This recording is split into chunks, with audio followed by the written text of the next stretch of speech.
Hi, all. Welcome to Fox 10 News Now. I'm Kinsey Schofield. I started a little early because I realized they were allowing people into the venue and I thought it was interesting visuals, so I'm going to stay on these visuals. We'll have additional points of view from some of our in-house reporters. Steve Kraft, Jessica Flores are also around the venue, in the venue.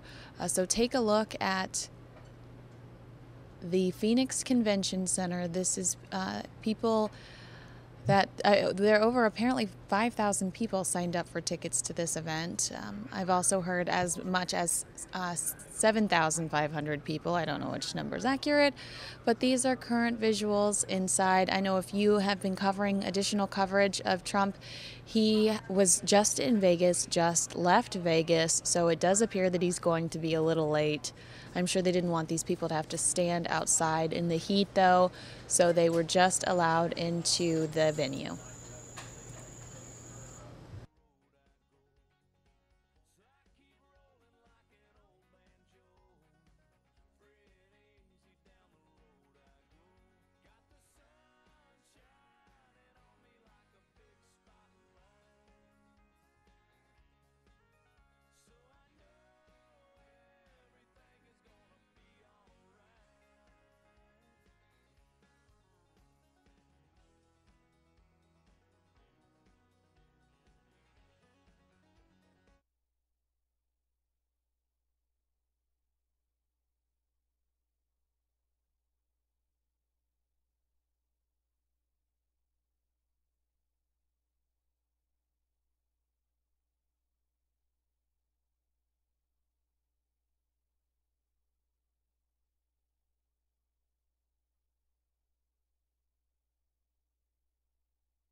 While we wait for Donald Trump's arrival, we will watch some of the footage that we have locally in-house from the past week of the anticipation building up to this event. A lot of people excited, a lot of people very unhappy that don't want him in the valley, and we've got that footage for you right here, but we will sprinkle that throughout. Oh, look, they're making these people leave now. I'd be offended. But we will watch that throughout this process as we wait for Mr. Trump to arrive in Phoenix, Arizona.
You decide. Republican presidential candidate Donald Trump is coming to Arizona Saturday to talk immigration. Donald was scheduled to talk at the Arizona Biltmore. Capacity there is 1,000. More than 3,000 people have signed up to attend. Donald's campaign is now looking into a new venue to accommodate the larger crowd. Donald Trump joins us now live on the phone. Good morning.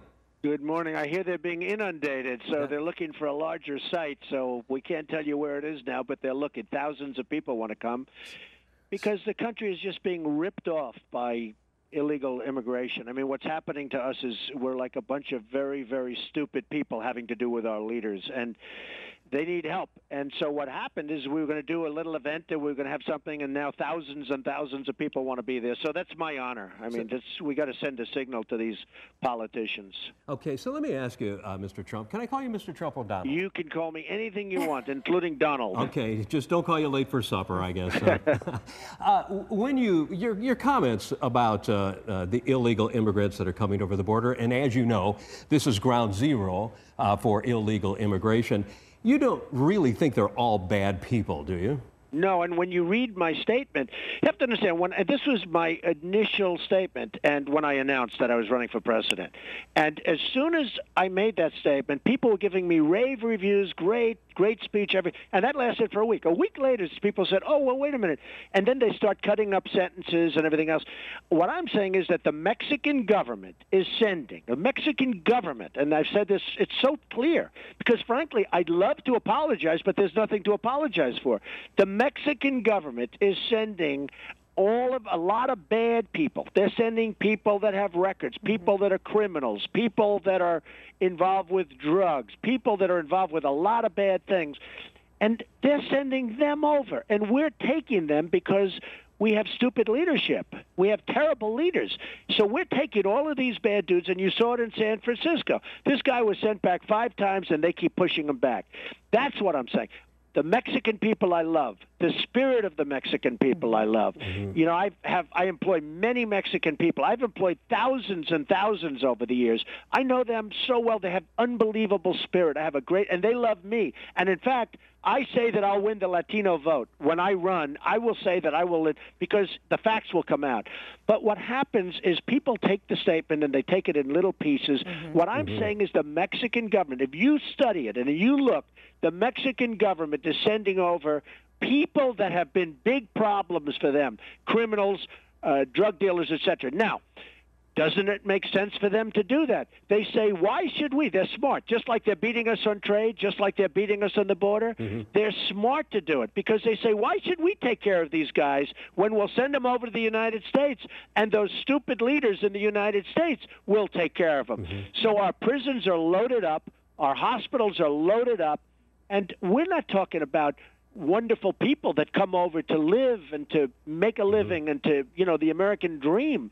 We're talking about people that Mexico does not want because they're criminals and they're bad people. So that's what, and you know what? Yes. It never gets out there the right way. But if you read my speech, that's what I said. Okay. Well, there are many Mexican people that I know are people of Mexican descent who are descendants of those who came over the border who are Republicans. And you, of course, want to hold the Republicans and win their vote as well, do you not? Yeah, absolutely. No, and honestly, I have tremendous support from everybody. I mean, I'm leading in the polls because people understand my message and they understand that I'm right. Number one, we need a border. And number two, I love the Hispanics. I have such a great relationship with the Mexican people, with everybody. But it has to be through a legal process. And I will tell you this, many Hispanics who I'm friends with, I mean, hey, they buy apartments from me. Mm-hmm. They work with me. They work for me. I deal with them all the time. They're great people. But many of these people called me over the last 2 weeks that you're right. They don't want people coming illegally. Right. I'm talking about Hispanic people. Okay. They don't want people coming illegally. And by the way, it's not only Hispanic, it's not only Mexican, it's from all over South America, and it's from the Middle East.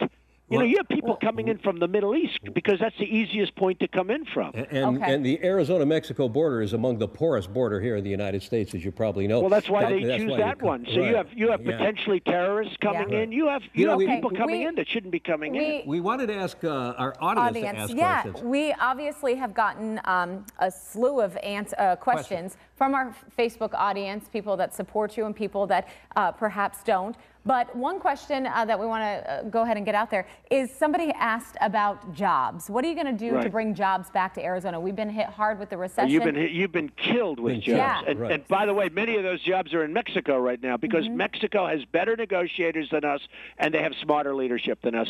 And I respect Mexico. I have great respect for Mexico. I'm not blaming Mexico. I'm blaming Obama and I'm blaming our leaders because we have leaders that don't know what they're doing and we have weak negotiators. Look at Ford. They're building a $2.5 billion plant in Mexico. How does that help us?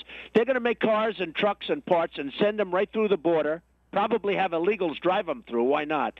But they're going to build this plant in Mexico, massive plant. Why aren't they building it in Phoenix? Why aren't they building it in some place that's in this country? So what I'm saying is that we have tremendous potential for jobs.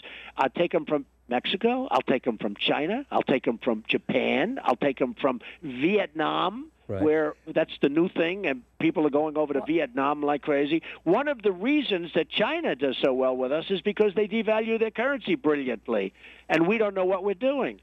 So I would be the greatest jobs president that God ever created. What would you do specifically to create more jobs? Lower corporate taxes to make it easier for companies to expand, because companies are not spending a lot of money on capital improvements these days. Well, they can't, because they're given so much incentive to go across the border, to go to Mexico and build. They're given all of this incentive, and in the United States, we're giving nothing. You have to create incentives. But we have to take our jobs back from China and all these other places all over the world that are stealing our jobs. They're stealing.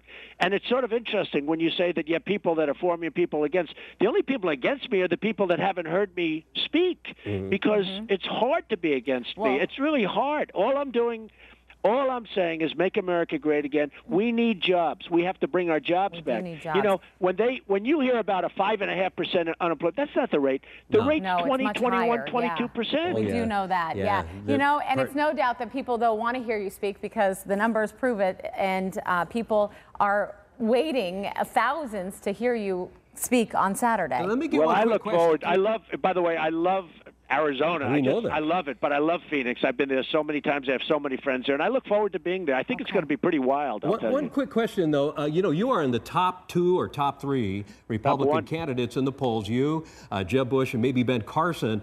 How would you be a better president than, say, Jeb Bush or Ben Carson? Yeah, I guess as of last night, it's called top 1, so we'll see. And that's because the message is resonating. Because I'm a negotiator. I will make great trade deals. I'll make great trade deals with China. I'll take back a lot of our jobs from China, which is just basically just ripping us. I will make deals with right now we're like a whipping post. We're like a dumb whipping post, because we have nobody representing us that knows what they're doing. So all of our wealth is being taken away. Look at Japan. They send us millions of cars, and then we have to pay them interest. They buy our bonds, and we pay interest. So in other words, they give us all of these cars. We buy all these cars, and then we owe them money. Think of it. Okay. They sell all these cars in, and we owe them money. And what we send to Japan is nothing. And I always say, when was the last time you saw a Chevrolet in Tokyo? Not too many. Not too many. Well, there's a lot of work to do to fix this country, no doubt about that. A lot of work, but it starts with trade. We have to make great trade deals, because we have to take back our jobs. Okay. Well, you'll keep us informed as to where you're going to be on Saturday, right? I will, and it's going to be a wild place. I think you just have to follow the people. Okay, we will do that. Okay. Thank you so much for joining us. Thank you very much. Take care. We'll be right back. And you heard Donald Trump just say on Fox and our Fox morning show, AZAM, earlier this week, that you just have to follow the people to find where he will be located today. And quite honestly, that was the case. I found a slew of people when I just thought this complete barrage of individuals when driving to work today, and I knew that's where that event is being held. Donald Trump must be on his way into that building. I have additional coverage of Donald Trump coming to the Valley that I will play for you now, including Steve Kraft's blog post about this event today.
Steve Kraft, you are live at the Phoenix Convention Center for what I'm referring to as the most exciting day I've had so far at Fox 10. What are you seeing? And when I passed, the lines were incredible, and it did look like, it looked like normal individuals. I didn't see a lot of protesters. So what are you seeing there in the field? Well, I'm seeing a impressive crowd up to this point. It's starting to fill up. And I think that we may get close to 3,500 people, maybe more. We'll see by 2 o'clock. Overwhelmingly white crowd. The people look very sort of mellow, happy to be here. A lot of American flags, a lot of stars and stripes everywhere you look. A lot of country music. Yeah. Spirits seem to be high. We're not going to hear Neil Young keep on rocking in the free world. No. But we are listening to Made in America over and over and over. Wow. So you can see this a little bit better. Yeah. Look at that. I want you to get a feel for the crowd. They have not filled this place up yet. But they've still got another 25 minutes at least before this is slated to begin. Well, because I've heard so many different numbers. I've heard between 5,000 tickets requested and 7,500 tickets requested. Did you hear those numbers? I have. The campaign was saying yesterday 4,000, and then they anticipated it to be up to 5,000. But the Trump narrative is kind of taking hold of the media right now, and the numbers sort of self-inflates. I can show you, as I look around the North Lawn there, there's plenty of open space. Yeah. People sitting along the back. So we've heard off the record that this place seats about 4,500 people. And, there's lots of space that is not currently being filled up. That here is where Mr. Trump's going to be talking to media later on. It's kind of a media gaggle area. Uh-huh. So there's a good crowd in front. I would guess they probably have 1,800 people here right now, maybe, so far. Do you think they're going to rope you off like the Clintons? Let me show you what we got here. Yes, we're in a 10. This is standard. Tending the press, at least in an event like this, is pretty typical. Yeah. This is where we're all located. And there's sort of a metal bar either fencing us out or fencing us in, depending on your point of view. All right, well, if you see anything interesting, would you please call me and let me know? I think he's going to be late because not too long ago he left from Vegas. I had to kind of show you what it's like for me here. Yeah. Let's flip this thing back better. Yeah, well, I saw like you did that he was speaking in Vegas, but, his trip from Vegas to Phoenix is a lot different from yours or my trip from Vegas to Phoenix. I don't think he's going through security at McCarran Airport right now. No. And putting his last couple quarters in a slot machine and waiting for a Southwest Airlines flight. Oh, yeah, exactly. I know you're exactly right. I think he kind of just rolls over to the executive terminal, jumps on a waiting plane, and it'd be like you or me driving, to Tempe or something. Right. Have you seen any of the characters there, like Sheriff Joe, or do you think? That's a real good question. I haven't seen him yet. I know he will. I don't think this is going to start on time. I really don't. I think it's going to start a little bit late, although I could be wrong. I'm not that good at executive travel, so I don't really know the timeline. But it's hard to imagine it'll start right at 2. But Sheriff Joe will warm up the crowd, but I don't think he's going to talk all that much. We're going to have Tyler Boyer, the head of the Maricopa, I should say the Republican Party of Maricopa County. He's going to be talking. But we're not going to have a lot of other notable Republicans speaking. They're avoiding this event like the plague. I've read that, yeah. Yeah, the Governor Ducey is explicitly saying he's not attending. Senator Flake denounced Trump's language. He's not attending. Senator McCain denounced his language. He's not attending. I think the list of prominent Republicans attending is rather short. But Donald Trump's running a different kind of candidacy, and he's not really courting John McCain, nor does he really need to. I'm sure he'd be happy if he got his support, but this is a different crowd than the insider McCain crowd or the Jeff Flake stalwart. These are people who are kind of outside of that. We feel a lot of frustration, I think it's a fair word, with respect to the Republican establishment and immigration issues and job issues, economic issues, and they've proven to be very receptive to Donald Trump's message so far. Yeah, no, in the chat room, the people are saying that Trump really shouldn't be concerned with what McCain's opinion is. Well, I'm going to let you go. If you see anything, and we're going to hover over your Twitter account and see what you're posting. You've got some great videos over there on your Twitter account, so I'll pull some of that information up. But if you see anything, please don't hesitate to call or text me, and we'll jump back in on News Now. You got it. All right. Thank you, sir. You got fine. So while I have his picture up right here, I wanted to show you, Steve's been doing these blogs for fox10phoenix.com on the 2016 presidential race. Very interesting stuff, but this is specifically his recent post on Donald Trump, and you're going to see that in the right-hand corner of your screen. This is Steve Kraft, who we were just on the phone with, and this, you can find additional blogs by Steve throughout the campaign at fox10phoenix.com. Donald Trump is riding high. He's blunt, he's brash, he's unscripted, he's got no filter. And a lot of Republicans really like what he has to say. But the party establishment, they are scared. The chairman of the Republican Party asked Trump to tone it down. That's not going to happen. Other candidates seem to be afraid of him. Why? Well, if they antagonize him and someone else gets a nomination, say Jeb Bush, what might happen? I bet you that Trump would run as an independent. If that happens, he'll take a lot of votes away from Jeb Bush and probably hand the election to Hillary Clinton. That's the Republicans' worst nightmare. So what's their strategy? I think it's to wait out Trump, to hope that he's like a hurricane, that eventually he'll lose energy and blow harmlessly out to sea. Well, that's what I think. What do you think? I want to hear from you. On Twitter, S. Kraft, Fox 10. On Facebook, Steve Kraft, Fox 10. It's real easy to do. You decide. Arizona doesn't have an early primary this year. Well, next year, 2016. So far, our state really hasn't been a top destination for people running for president. But Donald Trump is heading to the Valley of the Sun, holding an event in Phoenix on Saturday. And it will be about immigration. It's open to the public as well. Steve Kraft joins us live from the Biltmore with the story. Steve, I think we're looking at maybe a March 22nd primary, so not early enough to bring everybody here, but Trump, I'm sure, has work to do as well. He does. He wants to talk about immigration, so that's why he's coming to Arizona, and he's going to be at the Arizona Biltmore. I think you can see the sign there off in the distance. This is where it's going to happen, at 24th Street in Missouri. Donald Trump speaking along with Sheriff Joe Arpaio and Republican Party of Maricopa County Chairman Tyler Boyer.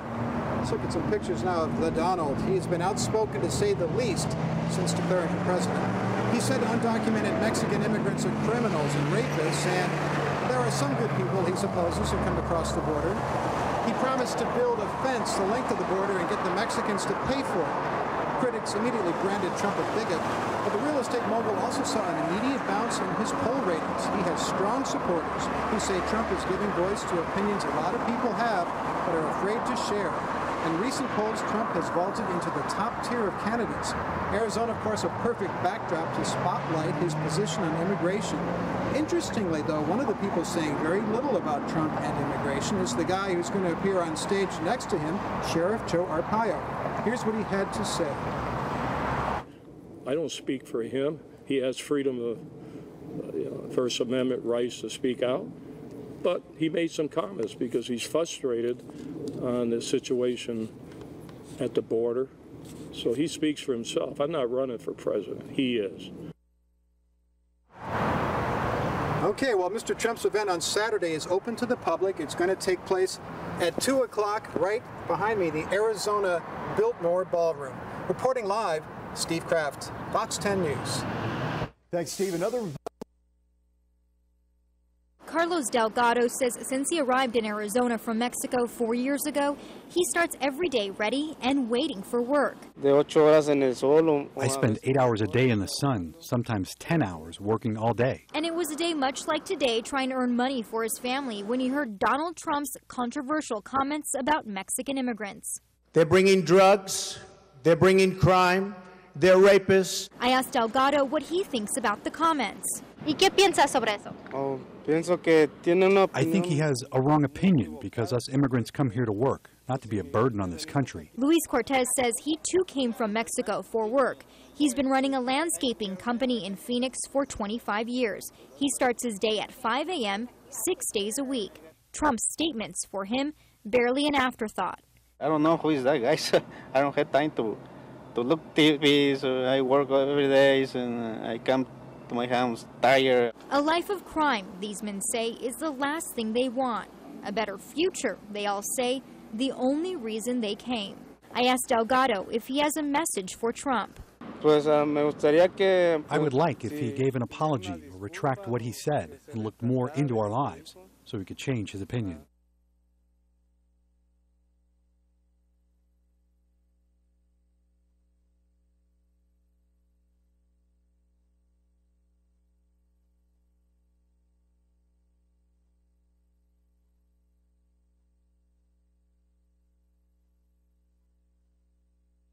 Good evening, everyone. Ahead of his visit to the Valley tomorrow, Donald Trump makes a stop in Los Angeles today to meet with families whose lives have been affected by illegal immigrants. This after his controversial comments last week as he was announcing his run for president about illegal immigrants.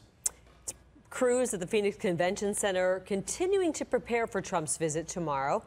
Phoenix police say that they will have extra officers on duty downtown to help deal with the thousands of people who are expected to attend tomorrow's rally. And it's pretty obvious to say that tomorrow's event is the hottest ticket in town. The thousands of free tickets that were offered, they went fast. Trump's campaign spokesperson told us tonight that 7,500 tickets have now been handed out. But that means that not everyone who wanted to be in the audience is going to get a ticket unless they're willing to pay up. Fox 10's Nicole Garcia is live to explain how scalpers are trying to get in on this event. It's a free event, but the scalpers are going to make money off of it. Yeah, the demand is definitely there. Right now, there's at least a dozen ads on Craigslist. People trying to sell their tickets, which they got for free, for anywhere between $30 to $1,000. Scalpers are trying to bank on Donald Trump's celebrity status and controversial uproar, posting ads to sell their free tickets. One man who says he's been making a living on reselling tickets for 29 years first listed his ticket for $1,000 on Craigslist. He didn't get any takers at that price and later reduced it to $200.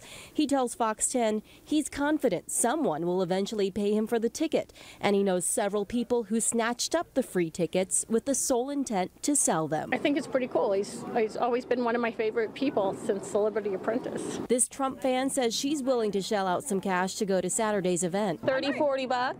Yeah, oh, I'd pay that for sure. What's the most you'd pay? I'd probably pay 100. Would that be okay, honey? I'd pay 100. Depends. If I got to hug him, oh. Maybe. So if you had a handshake, maybe you'd pay a little more than 100? If I hugged him, I'd pay more than 100. But not everyone in Phoenix is a Trump fan. Donald Trump. I wouldn't go see Trump for free. A huge crowd is planning to protest outside of the Phoenix Convention Center during the event. Many in Phoenix offended and upset over the presidential candidate's remarks about Mexican immigrants. I think it's a joke. Yeah, he has no political background at all. He's just a millionaire trying to be in the public eye as usual, just making a mockery of the system. Now, Trump's campaign spokesman estimates as many as 3,000 people who wanted to go to tomorrow's event were not able to get tickets, well, for free at least. And he went on to say that they're confident if they had held the event at one of the professional sports arenas in town, they probably would have sold out. I'm Nicole Garcia, Fox 10 News.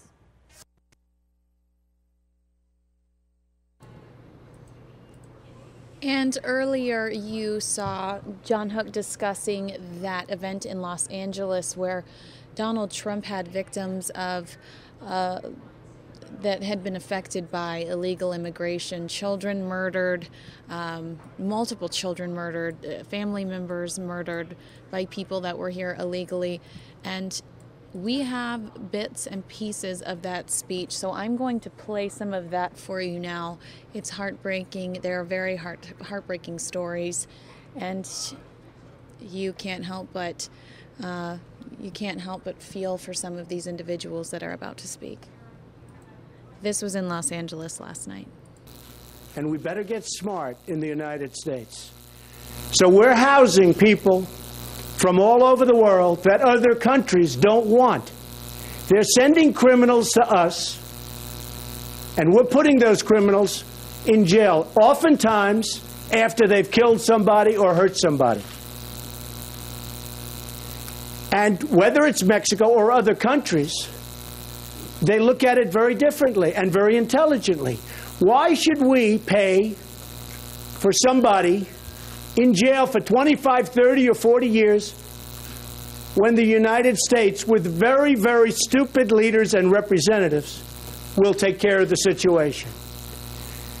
And I heard there were going to be big protests outside. You heard that. There's hardly anybody. And I can tell you, if you look at who those people are and where they came from, they were very well spoken. Check out the Mexican government. Because I've been talking about the horrible trade deals that the United States is making with Mexico. And again, I respect Mexico for it. But I don't respect our leaders. And those trade deals are taking our jobs. They're taking everything. Ford is building a $2.5 billion plant in Mexico. They're going to make cars and trucks and parts and send them into the United States. We get no jobs, we get no taxes, we get no anything. No tax comes right across the border.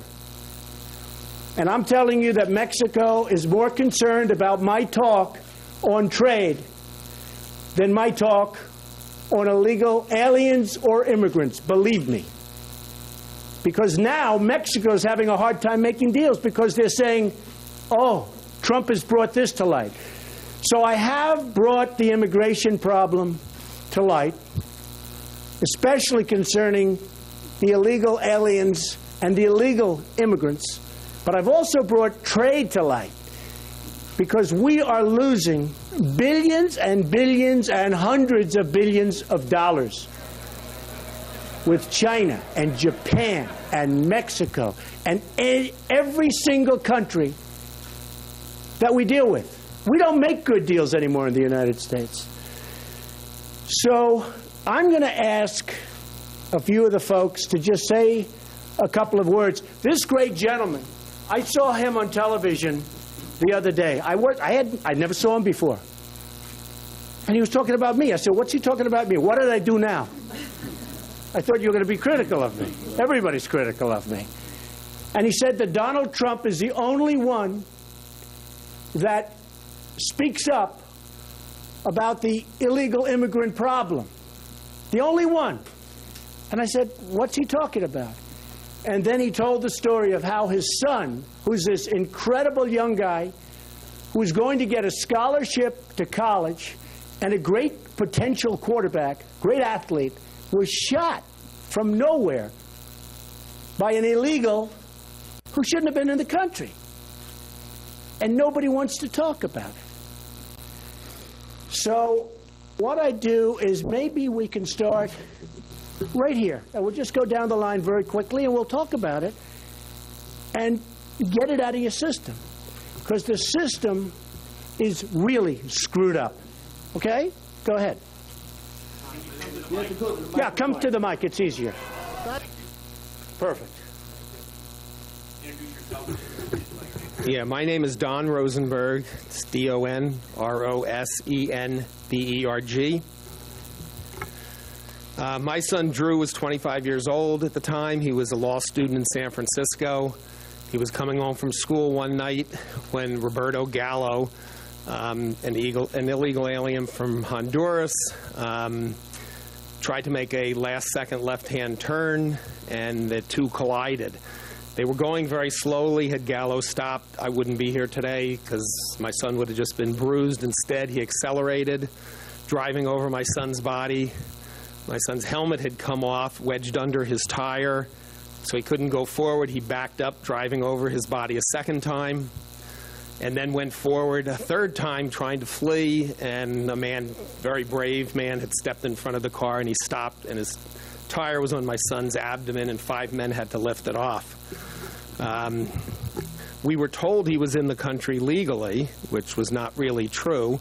So I got involved in this strictly as an advocacy to get unlicensed drivers off the road.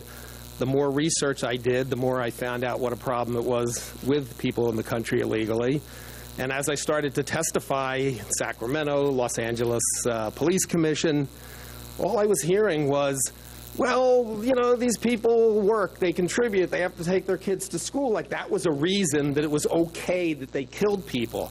And every year, just driving, they kill about 3,000 people, which of course never makes it in the press anywhere. Most newspapers now don't even give the license or immigration status when they kill somebody. So that's what, so it was actually people here illegally that sucked me into the battle, because I had to start researching and find out, first of all, what they're saying. It's irrelevant, but is it true? So not only is it irrelevant, but it's not true. And it's completely hidden. And for all of you who live in L.A., you've got a 1 in 5 chance if you get hit by a car that driver is here illegally. And in certain areas, obviously, it's even higher. So this is a huge problem all over. And as Mr. Trump said, nobody wants to hear from us. We get ignored constantly. Well, the guy who killed my son spent all of 43 days in jail, and then I had actually met with Henry Waxman because I wanted him detained and deported, and USCIS responded back, we won't detain him because, quote, he's only committed 1 crime of moral turpitude. So you kill somebody, they can't even admit to that, and then they won't deport him. Fortunately, at my own expense, in 8 months' time, I finally did get him deported. A lot of these people aren't even spending, and you'll hear from somebody else, 1 minute in jail for killing somebody. It's absolutely outrageous.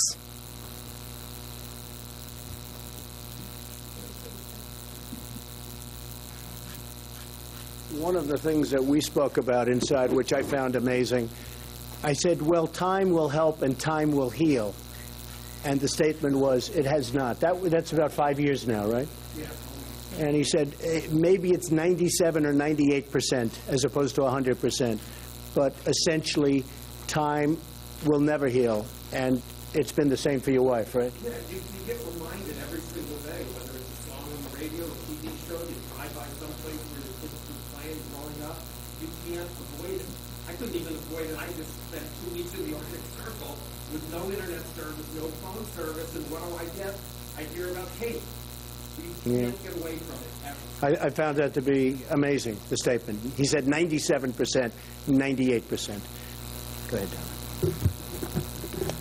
Donna. My name is Lupe Morfin Moreno, and I'm here representing my sister, Angie Morfin, and my 13-year-old nephew, Ruben. Ruben was gunned down by an illegal alien in Salinas, California, December 29, 1990. And after my sister got over going insane, she tried to do something, and she did. She worked with the foreign prosecution in San Diego, and they prosecuted him, not here, where they let him go from here to Texas, where he murdered more people. That they went into Mexico, and a Mexican judge gave him 20 years without parole. I blame the American press, not only for Ruben's death, but for all of these deaths, and the deaths every day. Our children are dying every day. They're being raped. They're being brutalized. And with that, you have sex slavery. And that is not American. That's not American at all. I'm asking you, thank you, Mr. Trump. I've seen his books. I volunteer at the library and I see his books all the time. I never thought I'd meet the man. But anybody that speaks out, all those other politicians, I hear them. I've been to Washington. My sister has given congressional testimony. Angelina Morphine. She went to give congressional testimony close to 20 years ago. And it's gotten worse and worse and worse. It is horrible meeting the parents, the mothers of these young people and even older people that are dying.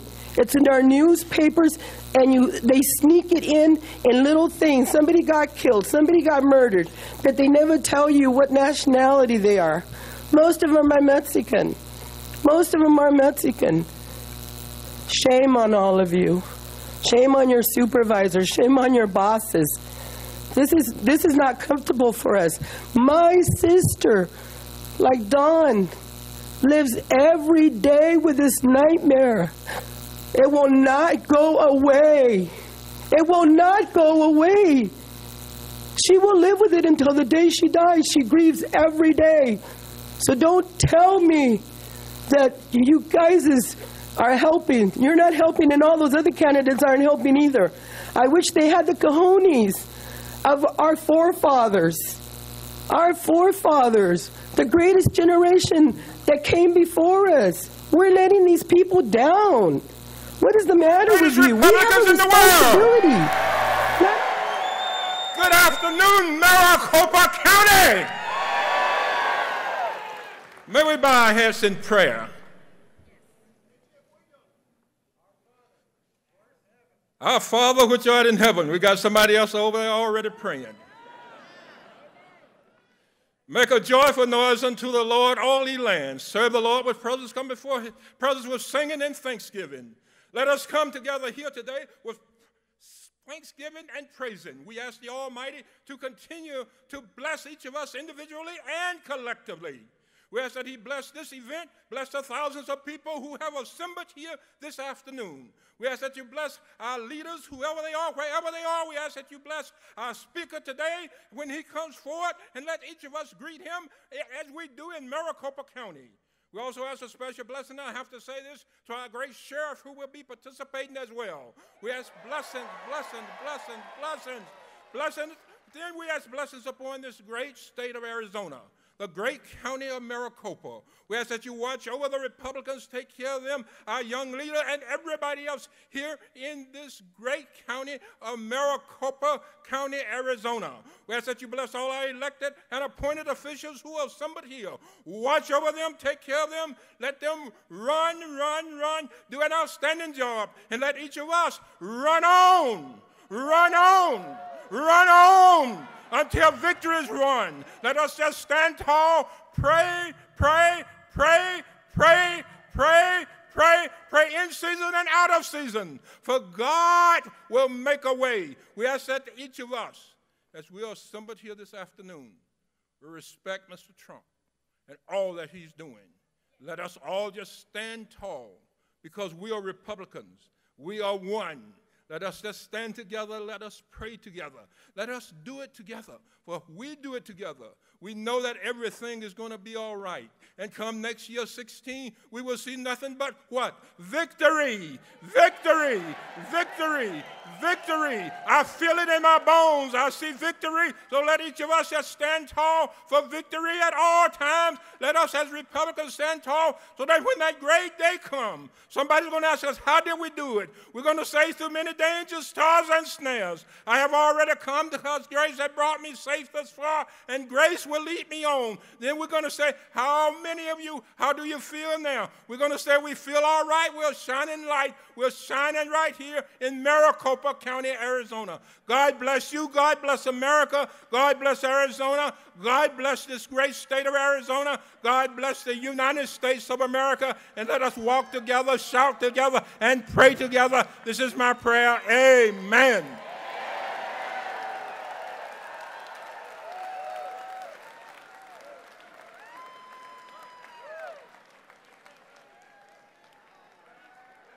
Please stand and join Sheldon Borders in our Pledge of Allegiance.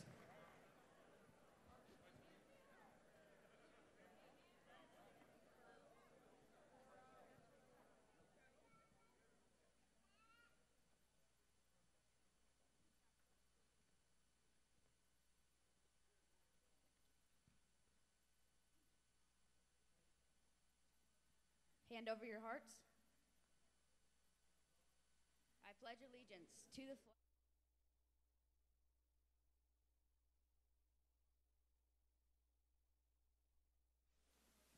Hand over your hearts. I pledge allegiance to the flag of the United States of America and to the republic for which it stands, one nation, under God, indivisible, with liberty and justice for all.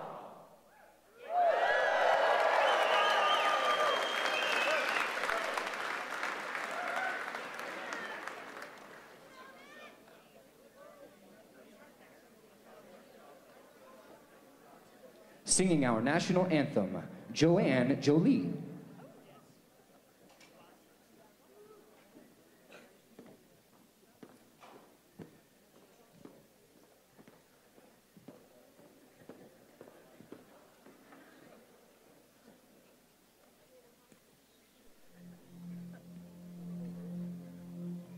Oh, say, can you see by the dawn's early light what so proudly we hailed at the twilight's last gleaming, whose broad stripes and bright stars through the perilous fight o'er the ramparts we watched were so gallantly streaming, and the rockets' red glare, the bombs bursting in air, gave proof through the night that our flag was still there. Yes, oh, say does that star-spangled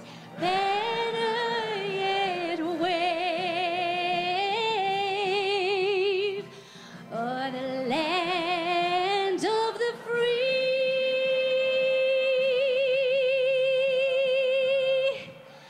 and the home of the brave, of the brave.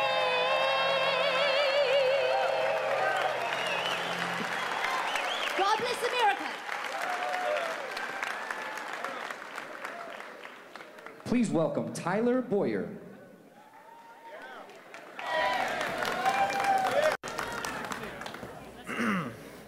Who's this guy? My name's Tyler Boyer. I'm the chairman of the Republican Party of Maricopa County. I'm the youngest chairman we've ever had and one of the youngest major GOP chairmen in the country. So thrilled to be here today alongside my beautiful wife and daughter of 11 months, who, as you can see by her hairstyle, is the president of the Donald Trump fan club here in Arizona. Similar hair. She's a little freaked out.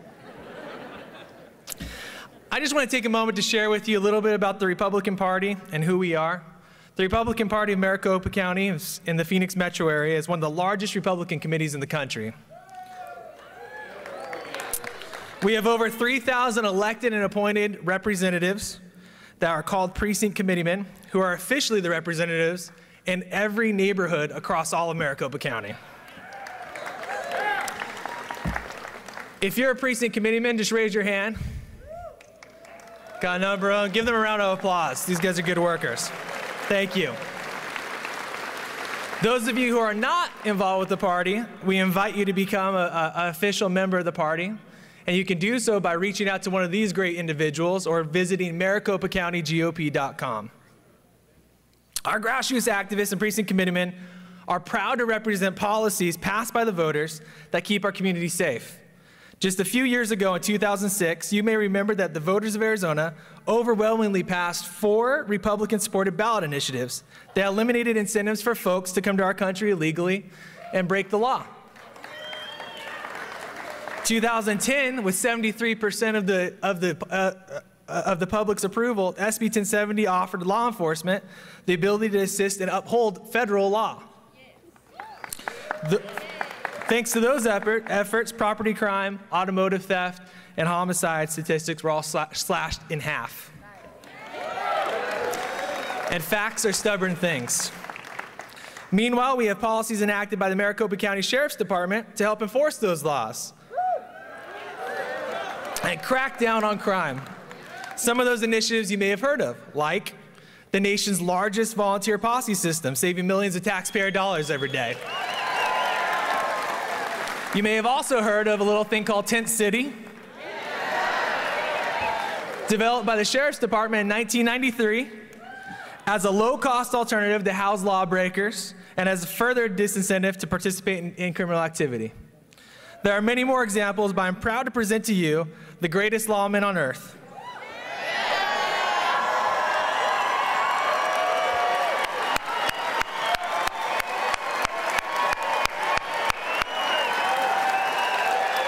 The Sheriff of Maricopa County, my friend and trusted sheriff, we're blessed to call our own Sheriff Joe Arpaio. Thank you. Thank you very much. I made a few notes. I don't have much time to talk, which is going to hurt me, but I'm here for Donald Trump. First of all, is this great, the United States of America, where anyone or everyone can run for president? So, number 2, we can speak out, freedom of speech. That's very important.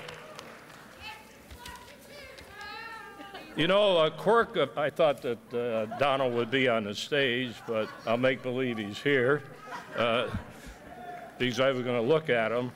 But a quirk of fate has brought him and me on the same platform. Think of that. We had a couple things in common. I won't talk much about it, but the birth certificate. Well, he investigated it, and I am, so that's common. We both want to do something about the illegal immigration problem. That's the actually, he and I were born on the same day. Flag Day, June 14. Not the same year. In fact, he could be my son. But one thing I want to thank Mr. Trump for bringing the illegal immigration problem back to the forefront.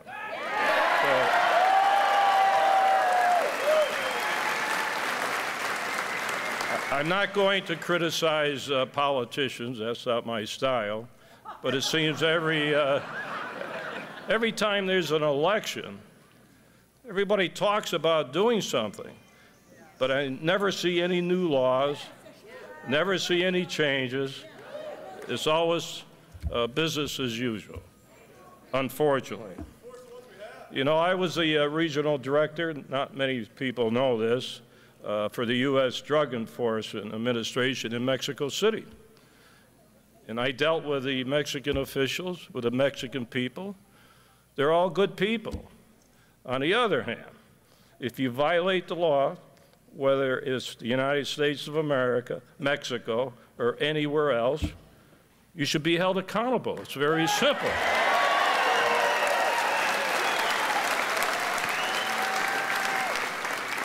Also, we have a huge problem with drugs, not just illegal immigration coming across that border.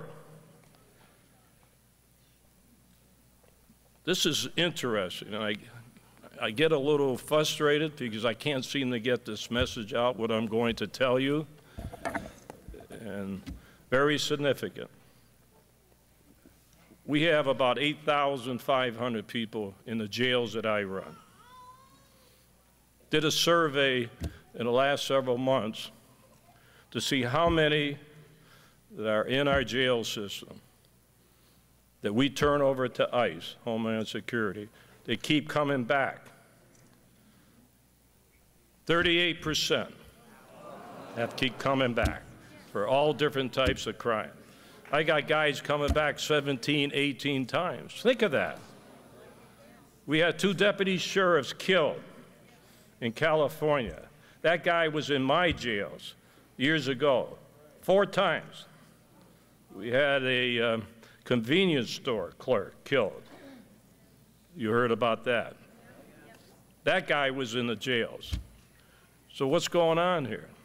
It's a big problem. It has to be alleviated one way or the other. So I know that Donald Trump is speaking out. He's getting a lot of heat. But you know, there's a silent majority out here that,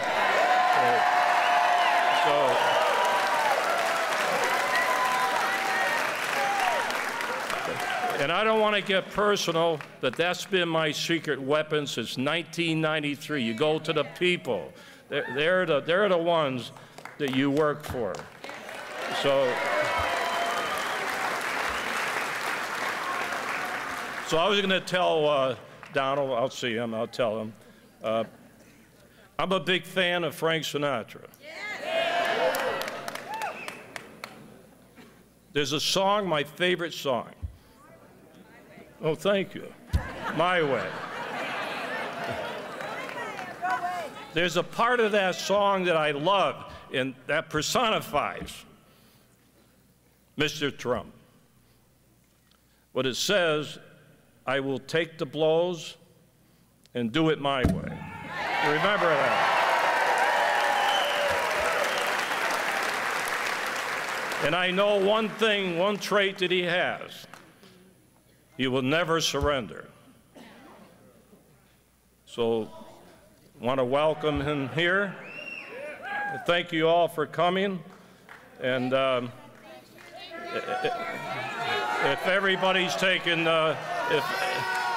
if everybody's taking your picture, don't worry about it. Thank you very much.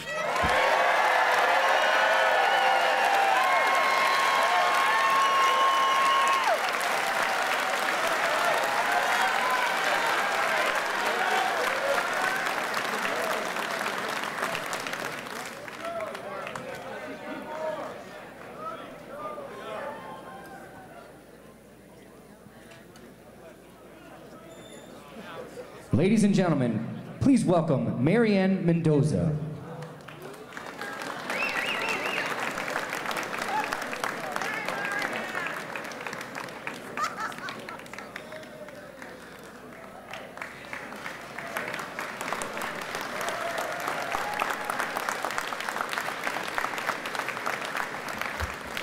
Good afternoon.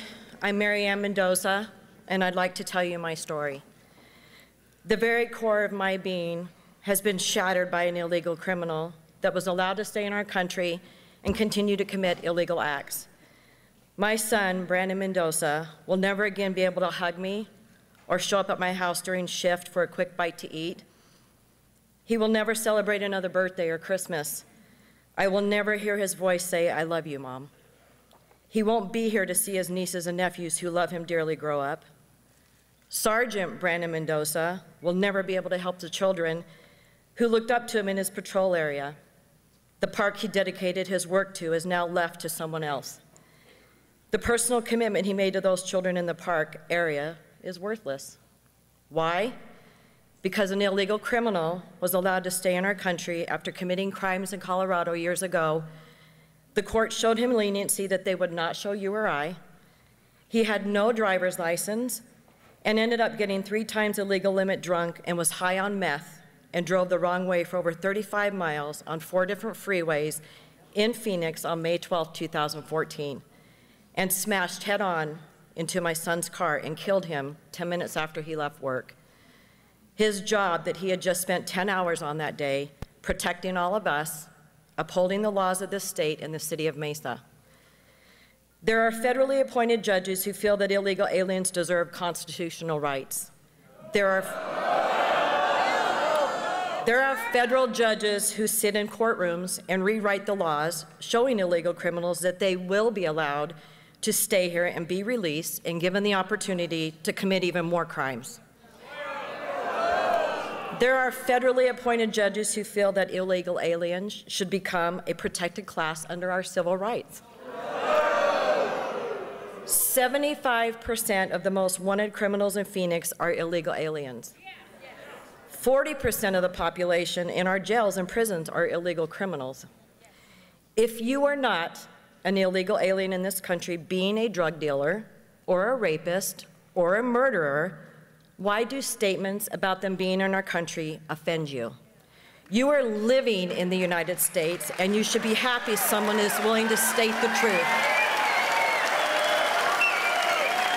These criminals may one day affect your life as it has affected mine. For the life of me, I cannot understand how any American cannot see the wrong in allowing illegals back out onto our streets with no punishment for crimes they commit. What will it take? For your life to be shattered with the loss of a loved one, to the criminal acts of an illegal allowed to stay in the country and be shown leniencies that you or I would not be shown? It's time to stand up, not be afraid of speaking the truth, and being a proud American. Isn't that what this country stands for? Being able to speak the truth and feel that your government has your best interests? Yeah. If we feel that our elected officials are not upholding the laws and hearing our voices, then it's time to demand the changes that this country needs based on the truth. Presidential candidates cannot softly tread on issues that may upset the votes they are counting on. They all know this problem exists. Now it's just a matter of if they are honest enough during the presidential campaign to speak the truth, act truthfully, admit the astronomical costs this country endures for the sake of protecting criminals that do not belong in our country. If they can't be honest during the elections, can you trust them in office? Thank you for allowing me to honor my son and tell his story. I will continue to honor him speaking on this issue as long as I'm alive. Thank you. He deserves to be remembered with love, and he deserves for you to stand by me and speak up. Be passionate about innocent American lives that are being lost right here in our own country on a daily basis. Don't wait for this to happen to your family before you speak up. And remember, the leniencies that our government are showing illegal criminals is costing innocent Americans their lives. Thank you. Thank you.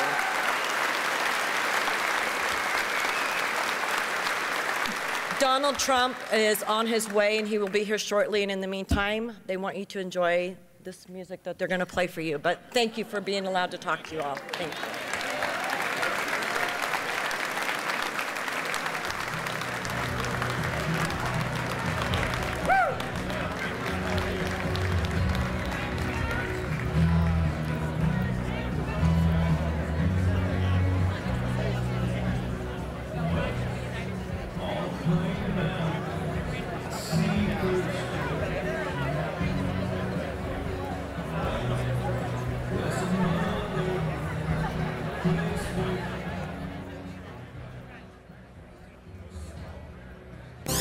You decide. Republican presidential candidate Donald Trump is coming to Arizona Saturday to talk immigration. Donald was scheduled to talk at the Arizona Biltmore. Capacity there is 1,000. More than 3,000 people have signed up to attend. Donald's campaign is now looking into a new venue to accommodate the larger crowd. Donald Trump joins us now live on the phone. Good morning. Good morning. I hear they're being inundated, so they're looking for a larger site. So we can't tell you where it is now, but they're looking. Thousands of people want to come, because the country is just being ripped off by illegal immigration. I mean, what's happening to us is we're like a bunch of very, very stupid people having to do with our leaders. And they need help. And so what happened is we were going to do a little event, and we were going to have something, and now thousands and thousands of people want to be there. So that's my honor. I mean, we got to send a signal to these politicians. Okay, so let me ask you, Mr. Trump, can I call you Mr. Trump or Donald? You can call me anything you want, including Donald. Okay, just don't call you late for supper, I guess. When your comments about the illegal immigrants that are coming over the border, and as you know, this is ground zero for illegal immigration. You don't really think they're all bad people, do you? No, and when you read my statement, you have to understand, this was my initial statement, and when I announced that I was running for president.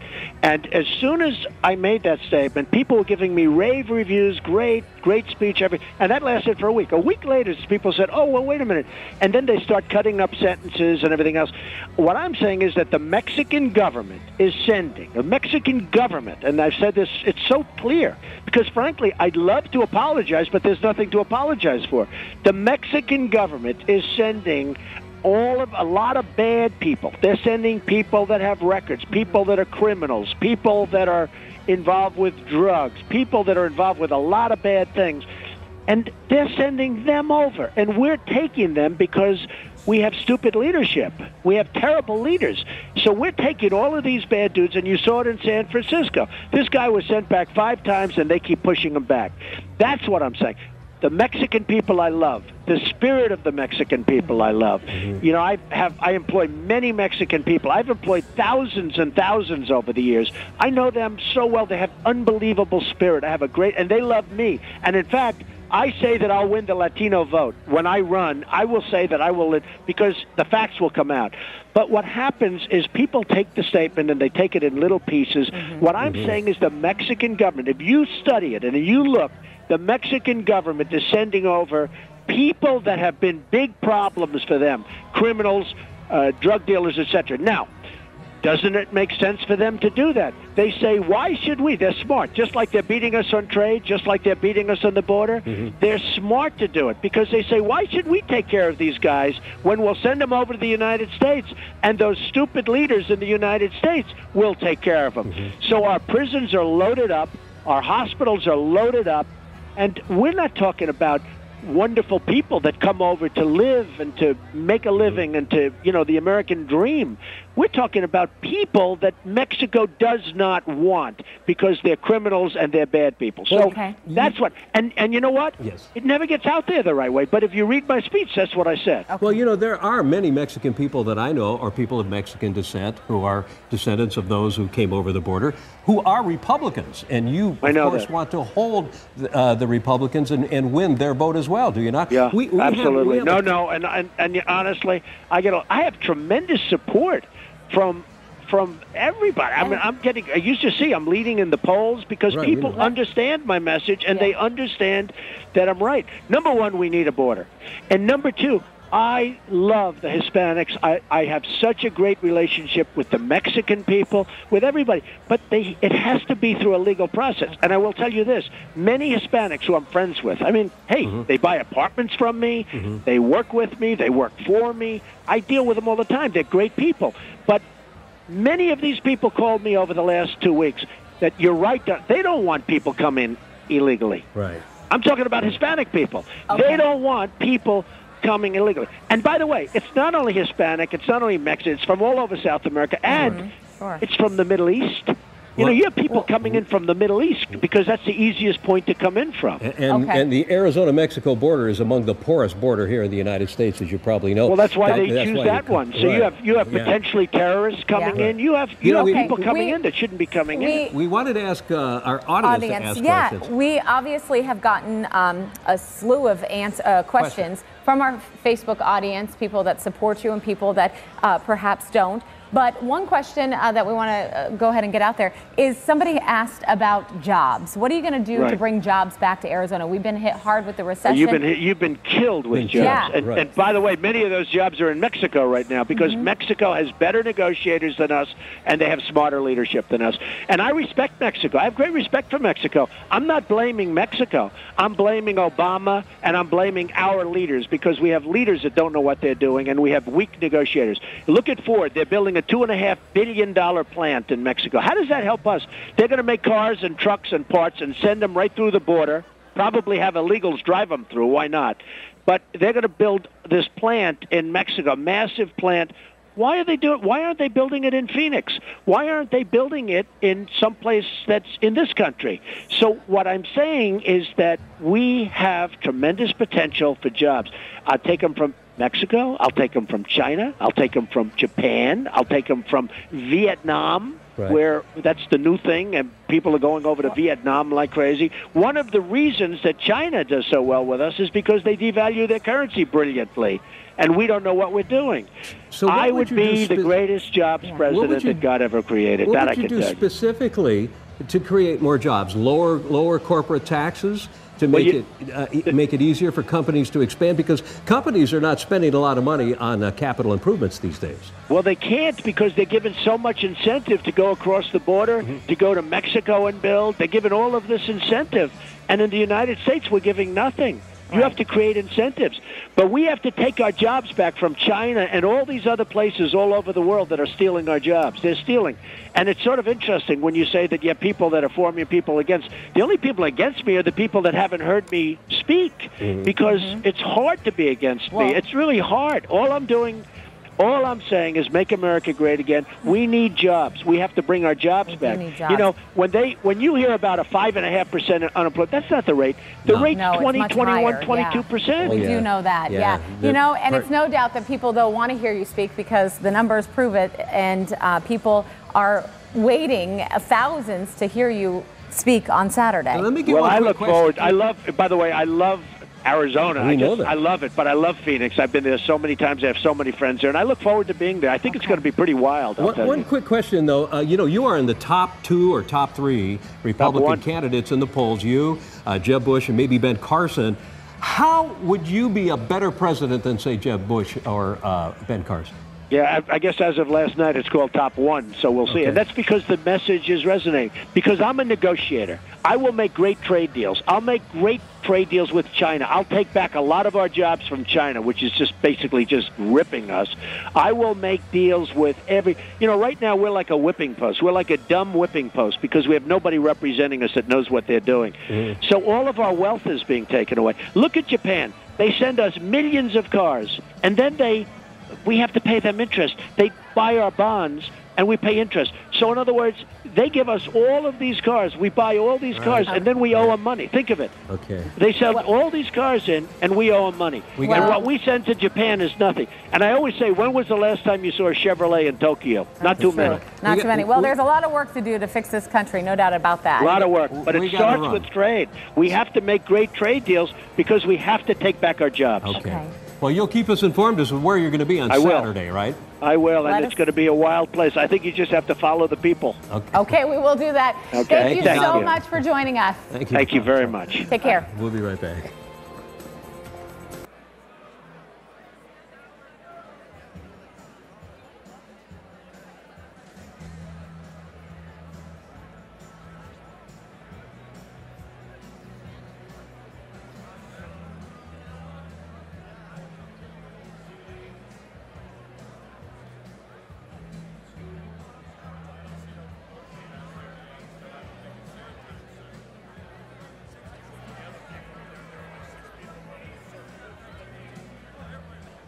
Higher life. My father, Donald J. Trump. That is some group of people, thousands. So nice. Thank you very much. That's really nice. Thank you. It's great to be at Trump Tower. It's great to be in a wonderful city, New York. And it's an honor to have everybody here. This is beyond anybody's expectations. There's been no crowd like this. And I can tell you, some of the candidates, they went in, they didn't know the air conditioner didn't work. They sweated like dogs.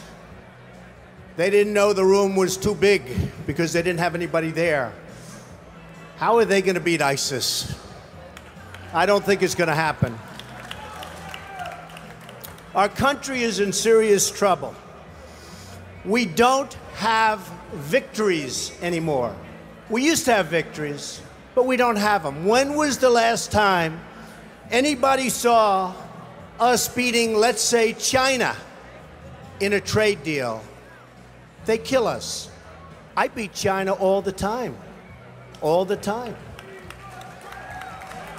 When did we beat Japan at anything? They send their cars over by the millions. And what do? When was the last time you saw a Chevrolet in Tokyo? It doesn't exist, folks. They beat us all the time. When do we beat Mexico at the border? They're laughing at us, at our stupidity. And now they're beating us economically. They are not our friend, believe me.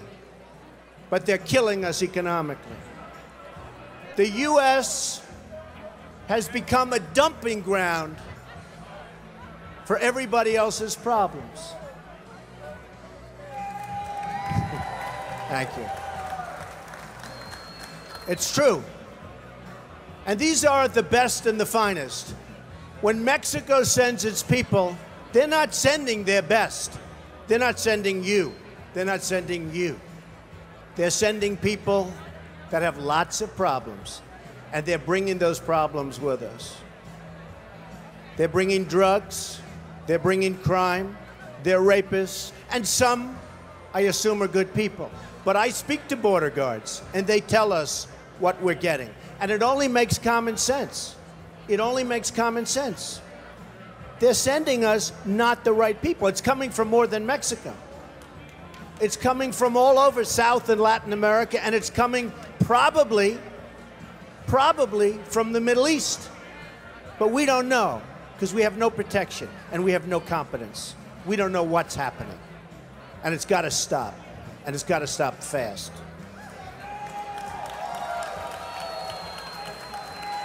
Islamic terrorism is eating up large portions of the Middle East. They become rich. I'm in competition with them. They just built a hotel in Syria. Can you believe this? They built a hotel. When I have to build a hotel, I pay interest. They don't have to pay interest because they took the oil that when we left Iraq, I said we should have taken. So now ISIS has the oil. And what they don't have, Iran has. And in and I will tell you this, and I said it very strongly, years ago, I said, and I love the military, and I want to have the strongest military that we've ever had, and we need it more now than ever, but I said, don't hit Iraq, because you're going to totally destabilize the Middle East. Iran is going to take over the Middle East. Iran and somebody else will get the oil, and it turned out that Iran is now taking over Iraq. Think of it. Iran is taking over Iraq, and they're taking it over big league. We spent $2 trillion in Iraq. $2 trillion. We lost thousands of lives, thousands in Iraq. We have wounded soldiers who I love. They're great. All over the place. Thousands and thousands of wounded soldiers. And we have nothing. We can't even go there. We have nothing. And every time we give Iraq equipment, the first time a bullet goes off in the air, they leave it. Last week I read 2,300 Humvees. These are big vehicles. Were left behind for the enemy. 2,000, you would say maybe 2, maybe 4. 2,300 sophisticated vehicles they ran, and the enemy took them. You're right.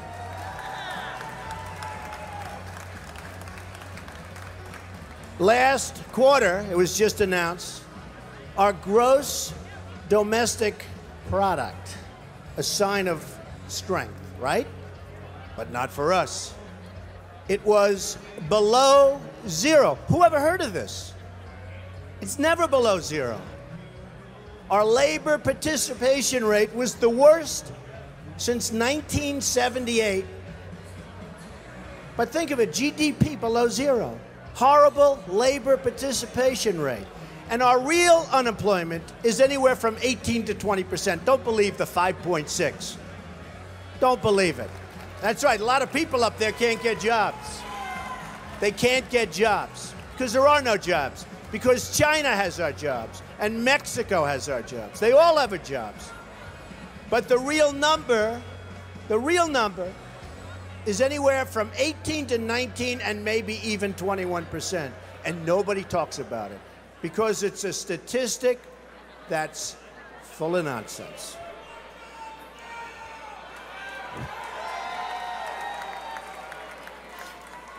Our enemies are getting stronger and stronger by the day, and we as a country are getting weaker.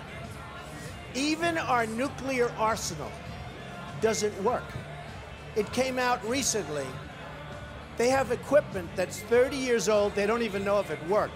And I thought it was horrible when it was broadcast on television, because boy, does that send signals to Putin and all of the other people that look at us and they say, that is a group of people and that is a nation that truly has no clue. They don't know what they're doing. They don't know what they're doing. We have a disaster called the big lie, Obamacare. Obamacare. Yesterday it came out that costs are going for people up 29, 39, 49, and even 55%. And deductibles are through the roof. You have to get hit by a tractor, literally a tractor, to use it, because the deductibles are so high, it's virtually useless. It is a disaster. And remember the $5 billion website.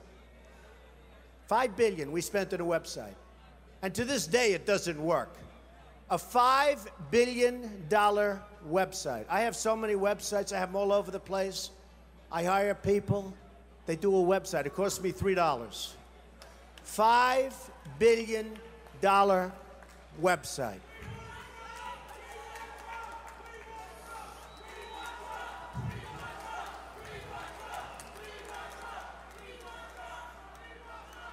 Well, you need somebody, because politicians are all talk, no action. Nothing's going to get done. They will not bring us, believe me, to the promised land. They will not. As an example, I've been on the circuit making speeches, and I hear my fellow Republicans, and they're wonderful people. I like them. They all want me to support them. They don't know how to bring it about. They come up to my office. I'm meeting with 3 of them in the next week, and they don't know. Are you running? Are you not running? Could we have your support? What do we do? How do we do it? I like them. And I hear their speeches.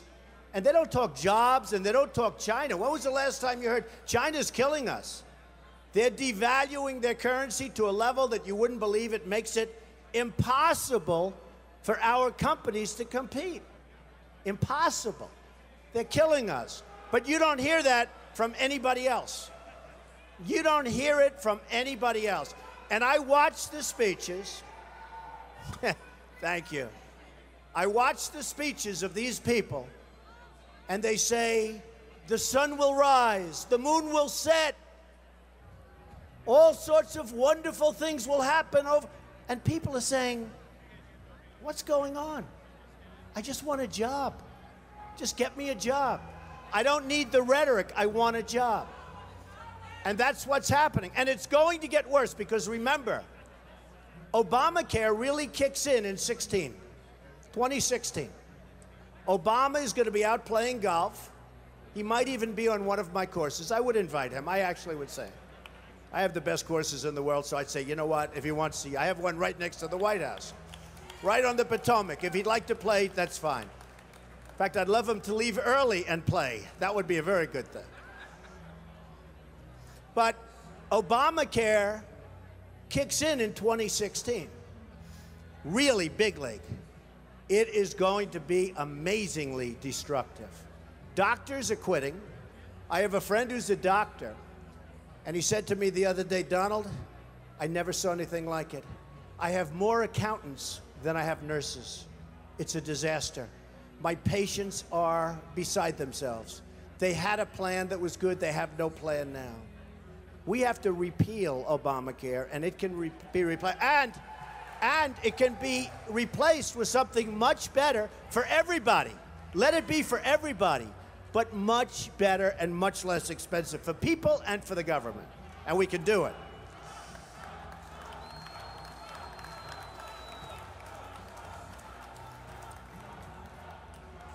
So, I've watched the politicians. I've dealt with them all my life. If you can't make a good deal with a politician, then there's something wrong with you. You're certainly not very good. And that's what we have representing us. They will never make America great again. They don't even have a chance. They're controlled fully. They're controlled fully by the lobbyists, by the donors, and by the special interests, fully. They control them. Hey, I have lobbyists, I have to tell you. I have lobbyists that can produce anything for me. They're great. But you know what? It won't happen. It won't happen. Because we have to stop doing things for some people, but for this country, it's destroying our country. We have to stop, and it has to stop now. Now, our country needs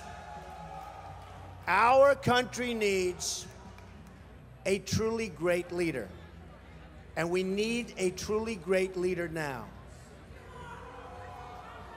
We need a leader that wrote The Art of the Deal. We need a leader that can bring back our jobs, can bring back our manufacturing, can bring back our military, can take care of our vets. Our vets have been abandoned. And we also need a cheerleader. You know, when President Obama was elected, I said, well, the one thing I think he'll do well, I think he'll be a great cheerleader for the country. I think he'd be a great spirit. He was vibrant, he was young. I really thought that he would be a great cheerleader. He's not a leader, that's true. You're right about that. But he wasn't a cheerleader. He's actually a negative force. He's been a negative force. He wasn't a cheerleader. He was the opposite. We need somebody that can take the brand of the United States and make it great again. It's not great again. We need somebody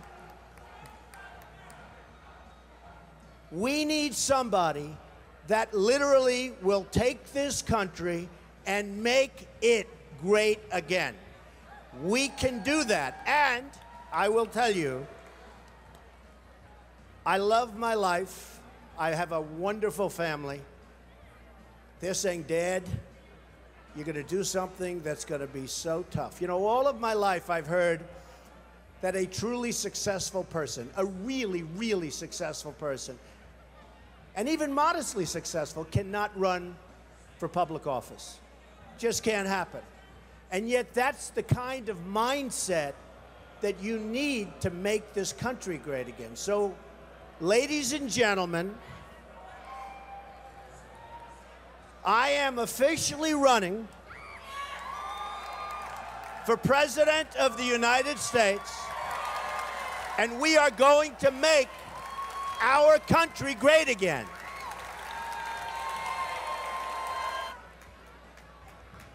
It can happen. Our country has tremendous potential. We have tremendous people. We have people that aren't working. We have people that have no incentive to work. But they're going to have incentive to work. Because the greatest social program is a job. And they'll be proud, and they'll love it, and they'll make much more money than they would have ever made. And they'll be doing so well, and we're going to be thriving as a country. Thriving. It can happen. I will be the greatest jobs president that God ever created. I tell you that.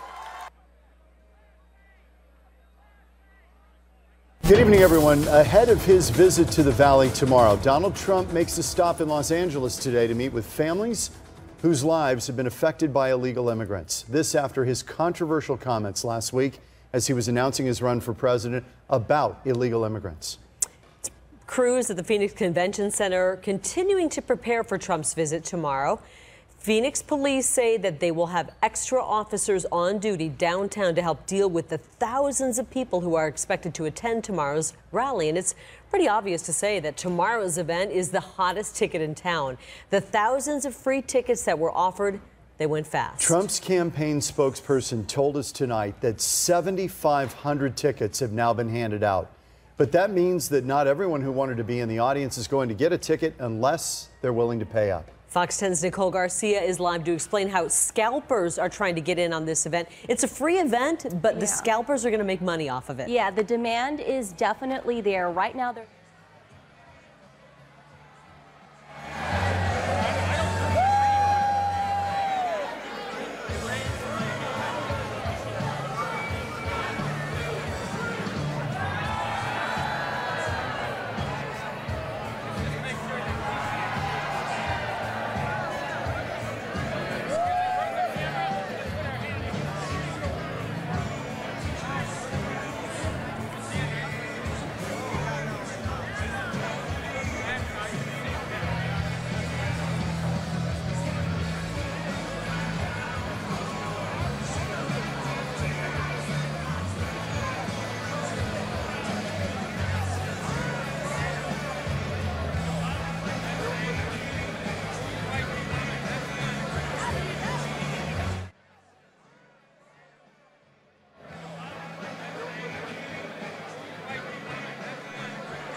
I'll bring back our jobs from China, from Mexico, from Japan, from so many places.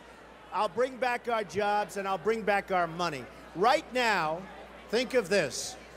We owe China $1.3 trillion. We owe Japan more than that. So they come in, they take our jobs, they take our money, and then they loan us back the money, and we pay them in interest. And then the dollar goes up, so their deal's even better. How stupid are our leaders? How stupid are these politicians to allow this to happen? How stupid are they?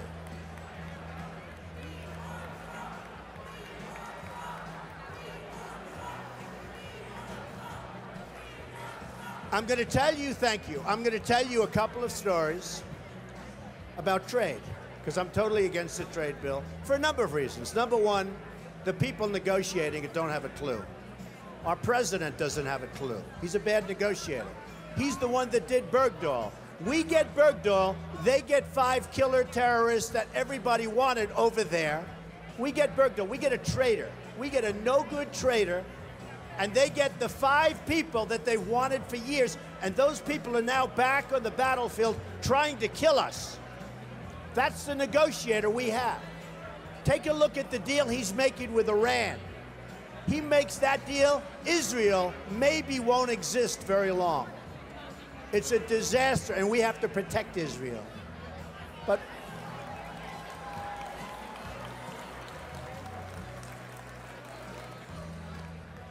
So we need people. I'm a free trader. But the problem with free trade is you need really talented people to negotiate for you. If you don't have talented people, if you don't have great leadership, if you don't have people that know business, not just a political hack that got the job because he made a contribution to a campaign, which is the way all jobs just about are gotten, free trade is terrible. Free trade can be wonderful if you have smart people. And this just in via Steve Kraft, our reporter on the scene. People are still outside waiting in line to enter the building.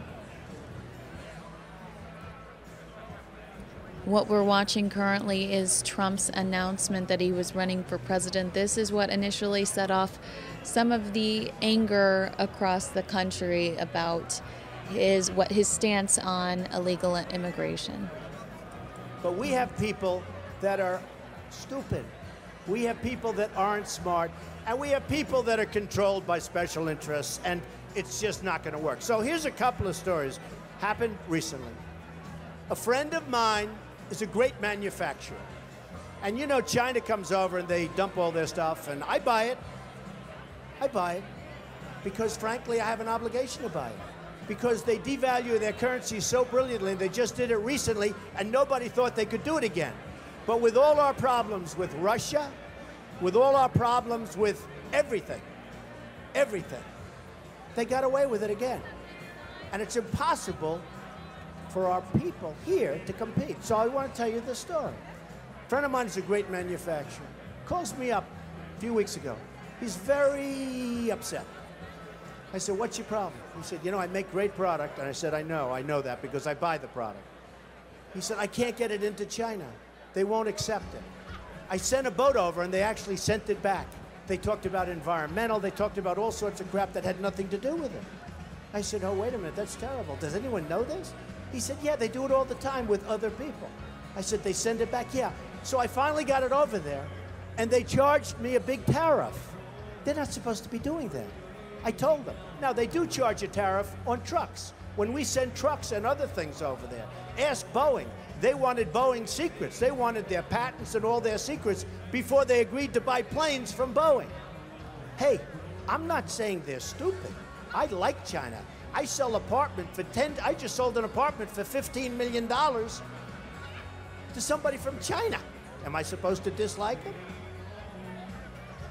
I own a big chunk of the Bank of America building in 1290 Avenue of the Americas that I got from China in a war.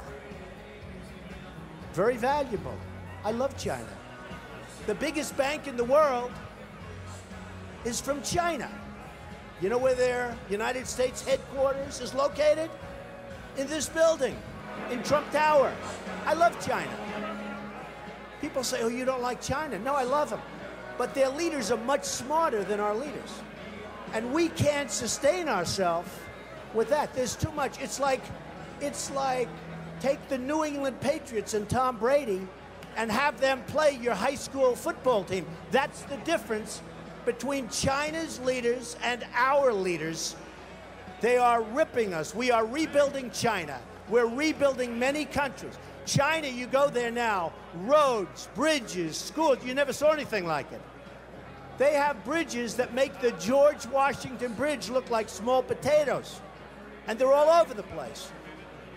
We have all the cards, but we don't know how to use them. We don't even know that we have the cards because our leaders don't understand the game. We could turn off that spigot by charging them tax until they behave properly. Now they're going militarily. They're building a military island in the middle of the South China Sea, a military island. Now our country could never do that because we'd have to get environmental clearance. And the environmentalists wouldn't let our country. We would never build an ocean. They built it in about 1 year, this massive military port. They're building up their military to a point that is very scary. You have a problem with ISIS, you have a bigger problem with China. And in my opinion, the new China, believe it or not, in terms of trade, is Mexico. So this man tells me about the manufacturing. I say that's a terrible story. I hate to hear it. But I have another one.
Ladies and gentlemen, please welcome the next President of the United States, Mr. Donald Trump.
This is absolutely unbelievable. Thank you, everybody. Thank you very much. Thank you.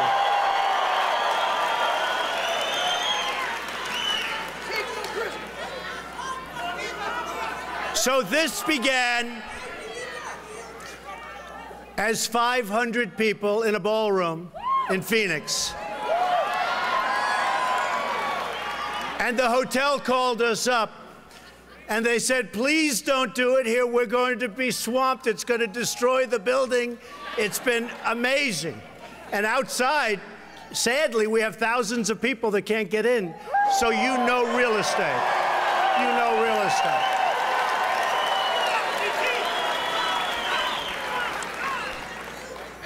I want to thank everybody. You know, last night, and a lot of you saw it on television, it was actually carried live, we had an amazing event, and a very sad event, and yet very beautiful. Because the word is getting out that we have to stop illegal immigration. We have to. We have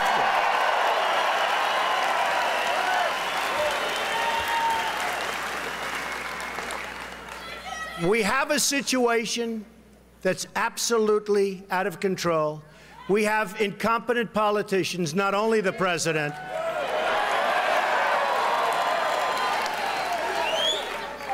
I mean, right here in your own state, you have John McCain.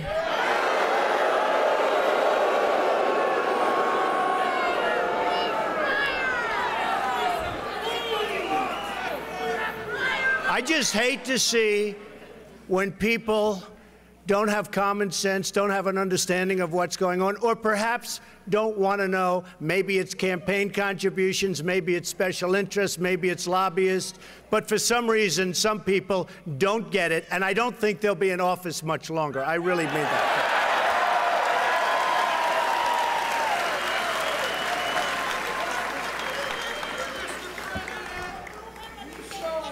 We are going to make this country so great again.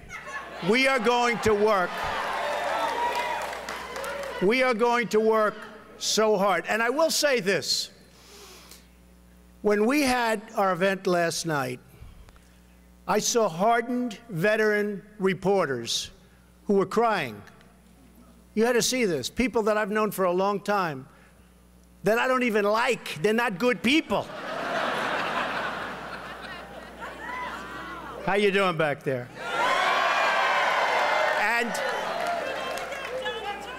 And one in particular, tears are streaming down his face, and I'm saying, I don't believe what I'm saying. I didn't think he had a tear in him. And some of the people that spoke were absolutely amazing. One, their child was killed by an illegal immigrant, shouldn't have been here. And this really began for me. It's very interesting because when I started and when they announced, don't forget, everybody said, he's never going to run, right? Then they said very strongly, you know, these are real knowledgeable people. They don't know anything. Then they said, he'll never file his FVC paper. Well, I filed that 2 weeks ago. They said, oh, wow. Well, then they said, he'll never file his financials because he's not as rich as people think. And they get filed during this week. And by the way, some of the other candidates will not be filing from what I hear, okay? And when they file, the number is actually much higher than anybody ever knew. And I'm not saying that to brag. I'm only saying that because that is the kind of thinking our country needs. We need thinking where trade deals with China, with Japan, with India, with everybody. We're getting ripped. We're being taken apart piece by piece, slowly. Slowly. China laughs at us. They laugh at our stupidity. They laugh at our incompetent politicians. They have geniuses negotiating for them. We have people that don't have a clue. They don't have a clue. Mexico, and by the way, officially, and I've only said this about 200 times, but it never gets reported. I love the Mexican people. I love the spirit of the Mexican people. I love them. Many, many people from Mexico, legal. They went in the old-fashioned way. They're legal. Many, many people from Mexico worked for me. And over the years, thousands of people, Hispanics, have worked for me. And many, many work for me now. But thousands. They're incredible people. By the way, nobody ever says that. Nobody ever says that. They always cut that out. And I'll go a step further. I respect Mexico greatly as a country. But the problem we have is that their leaders are much smarter, sharper, and more cunning than our leaders, and they're killing us at the border, and they're killing us in trade. They're killing us.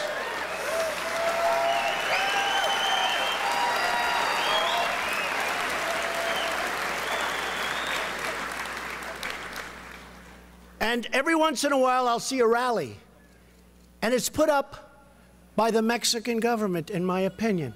People come in, they're so perfect. They're like central casting. And you know how long the rallies last? Like about 12 minutes. They go home. But when you do, and I've said this often, it's very, very hard for a very successful person, and I've heard it from the time I was a little boy, to run for president or even political office. And I find it, and I have headlines every day. ESPN drops Trump. A friend of mine in Paris called, "Oh, Don, it's too bad about ESPN." You know what they were doing? They rented my golf club for a day. They put up a big deposit. I took their deposit, and then I rented it to somebody else. I made two for the price of one. No, it's true.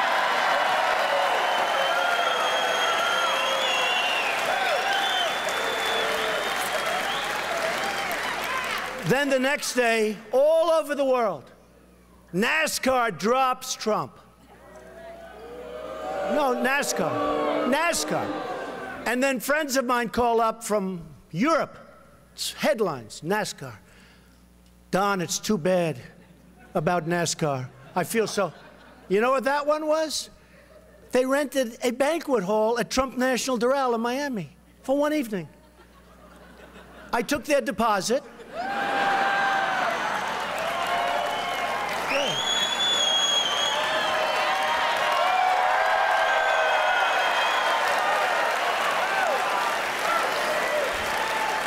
I took their deposit, and you know what? I just rented it for much more money than they were paying. So it's two for the price of one. You know, I may make money running for president. It's very interesting. Then all over the place, I hear Macy's. Now, Macy's hurts because the head of Macy's, I thought was a great friend of mine, Terry Lundgren. Nice guy. He called me up, and I'm in New Hampshire, and I'm getting ready to go on to make a speech. Sort of interesting. It's like 6:30 in the evening, and I get a call from Terry Lundgren at Macy's.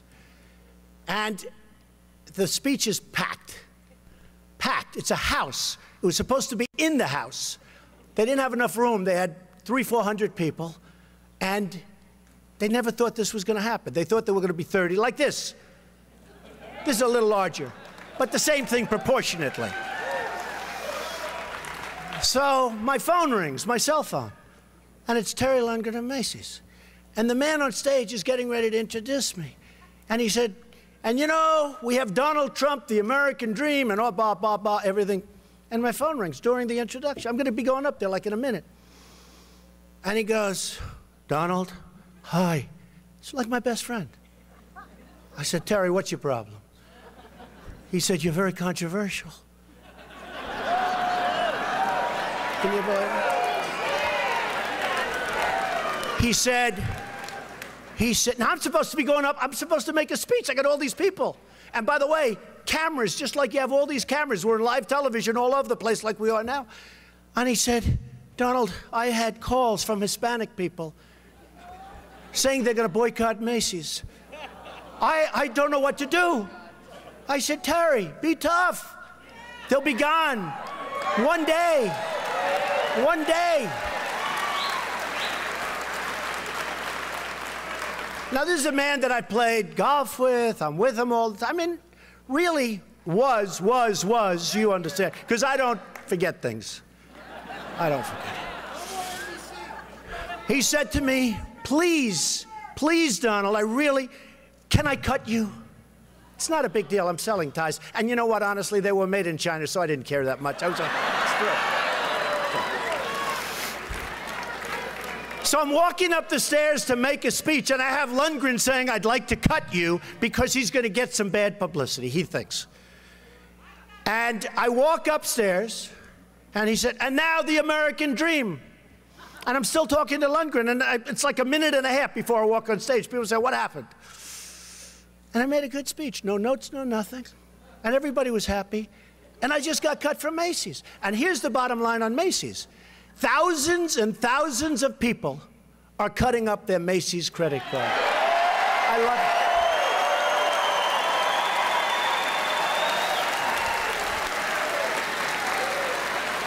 it. Thousands. Then I get a call from NBC. Now, let me tell you about NBC. No, I got to tell you.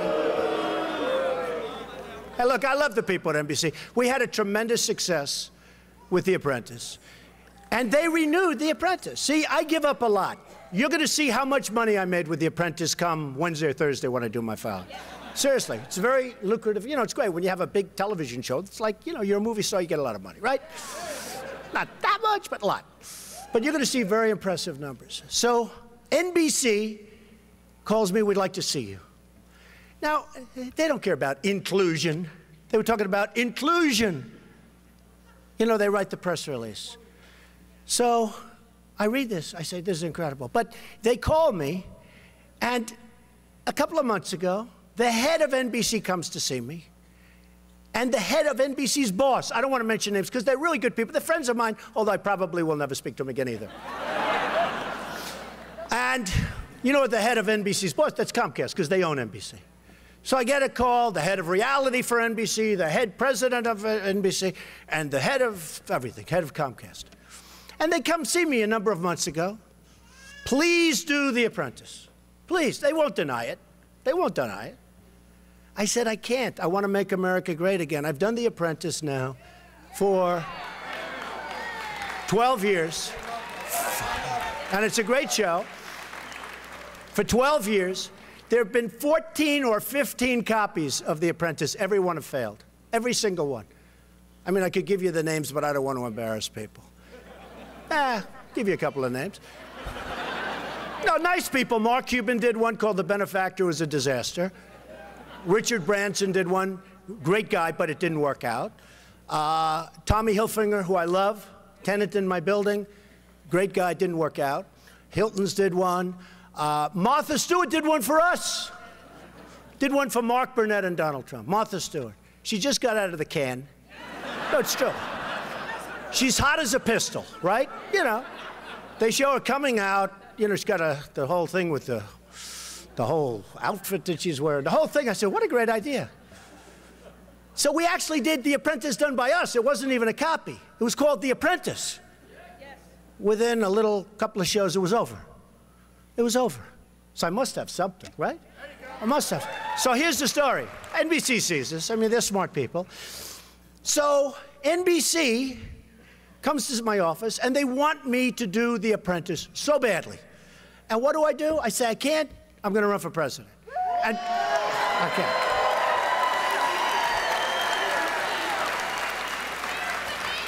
And I said, because of equal time. Now, you know what equal time is. Such a stupid law. Think of it. Obama can go on television all day long and be president and run for office. But if I have a television show, what happens is everybody running for office would have to be able to do The Apprentice, equal time. So you'll have a good guy named Rick Santorum. You'll have all these guys. You'll have somebody that used to head up Lehman Brothers, the governor from Ohio. You'll have headed up Lehman Brothers. Oh, Lehman Brothers almost took down the world. He was a managing partner. I think he's a nice man. I don't know him. But I know if you're the managing partner of Lehman Brothers almost, you're not looking too good, you know. But all of these guys, they would have to be given 2 hours on primetime television on Monday or Sunday night. I don't think so. So they came to my office and they said, would like you to do it, so important. And by the way, they renewed The Apprentice. It was really very interesting because a lot of people said, well, how could, and the upfronts. They announced The Apprentice, which is good because I always want to be loved, you know? Like when I went on dates, if a woman dropped me, which happened often, I would always like to say, or at least in my own mind, that I dropped her. Does that make sense? So what happened makes me feel better. So they renewed The Apprentice, and I said I'm not going to do it because I'm going to run for president. They didn't believe me. I said, why don't you believe me? Why would you give up a primetime show? Mark Burnett calls, from great guy, Survivor, Apprentice, great guy. He really is a wonderful guy and a friend of mine. He calls me, he goes, Donald, they're giving you an extension. Nobody turns down an extension. He said, I've never heard of it before. I said, Mark, I'm going to run for president. Nobody believed me. Then I run, and the guys who were in my office, they said, I run, and then by September, we'll do something. Do you believe it? I said, well, if I don't do well, I would have done that. You know, why not? I'm not, you know, if I'm not doing well, if it's obvious, there's a problem. We just went to #1 in the polls.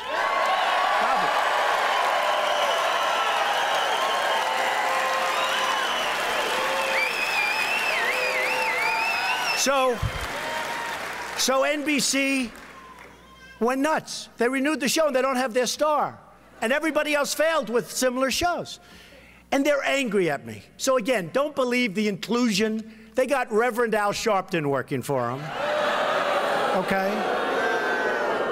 He's actually not a bad guy. He's a con man. You have to understand it. Reverend Al is a con man. You know, tells people I'm going to picket you if you don't give. I mean, this guy is a con man. But I know him for 20 years. He's fine. You got to understand who you're dealing with. They've got Lion Brian Williams. He's okay. They sent me the most beautiful present a couple of months ago. Hundreds of, I shouldn't say the name because I deal with all of them, but in this case, Titleist. They sent me hundreds and hundreds of Titleist golf balls, top of the line. They sent them to me. From your friends, card, from your friends at NBC. A short time later, they say, he's not inclusive, me. I'm more inclusive than anybody. More inclusive than anybody. I then get a call, Univision. Now, Univision controls, and by the way, believe me, Univision has a certain power. Now, I didn't know much about Univision. I thought they were very wealthy. They're actually not wealthy at all. They're highly over-levered. They've got, like, I think $10 billion in debt. They have to do an IPO. Now, how stupid is this? They could have waited a couple of weeks, done their IPO, and been done. Instead, they do it early. They couldn't do it fast enough. Because you know why?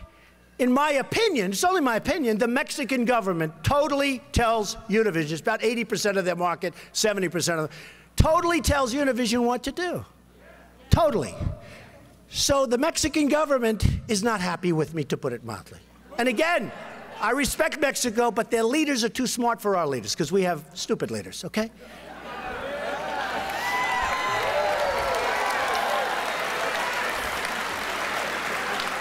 And I'll tell you, just between you and I, just between this little bit of a group, thank you very much.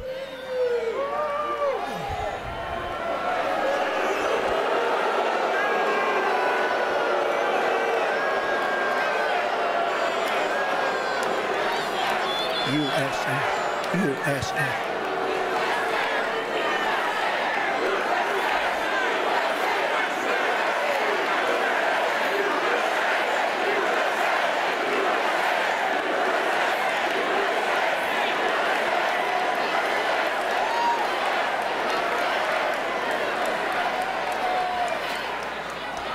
So the Mexican government does not care about the border nearly as much as they care about the bad trade deals that the United States is making with Mexico.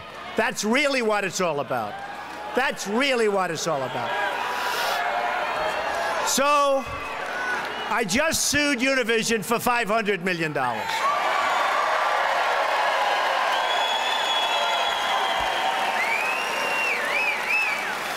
With all of that being said, we have to be strong. We have to take our country back. We have to run the country properly.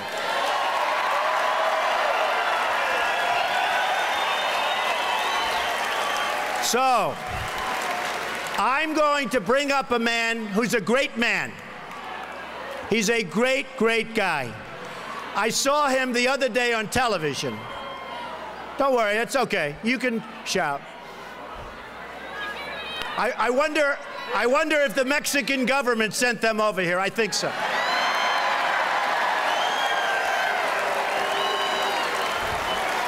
Because I'm telling you, I tell about the bad deals that this country's making. Mexico, I respect the country. They're taking our jobs. They're taking our manufacturing. They're taking our money. They're taking everything, and they're killing us on the border. And Mexico does not like it. So remember this. Don't worry, we'll take our country back very soon. Very soon.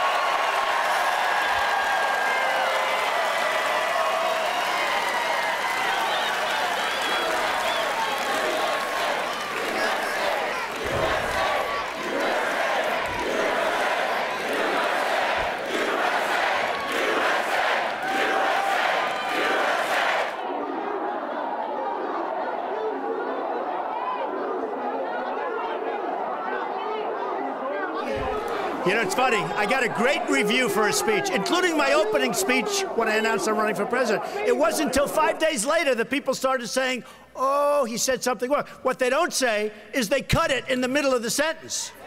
They cut it. Because those people, many of them, not all, some are great, but many of them are very dishonest people, meaning the press. Very dishonest. Very dishonest.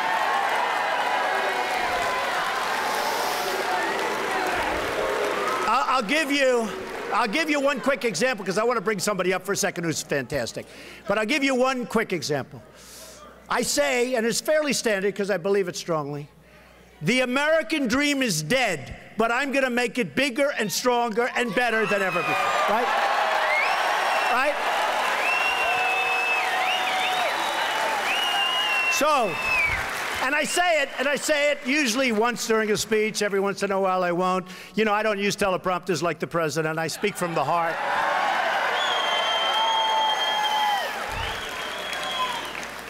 So I say the American dream is dead, but I'm going to make it better. It's standard, but I'm going to make it bigger, better, stronger than ever before. Okay. So now I go home. My wife says to me, darling, that was such a tough statement. What? I turn on the television. The American dream is dead. Period. Cut. I said, oh, what a horrible statement. They are so dishonest. They are so dishonest.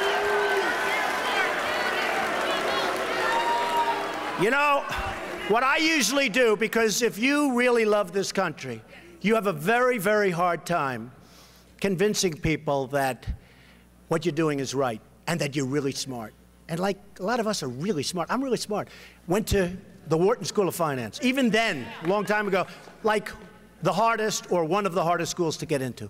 Did well at the school. Came out, made a fortune, wrote a book called The Art of the Deal. Did everybody read The Art of the Deal? They say the #1 selling business book of all time, which I agree, but I'll say one of them because if I'm slightly off by 2 copies, they'll say, oh, Trump exaggerated.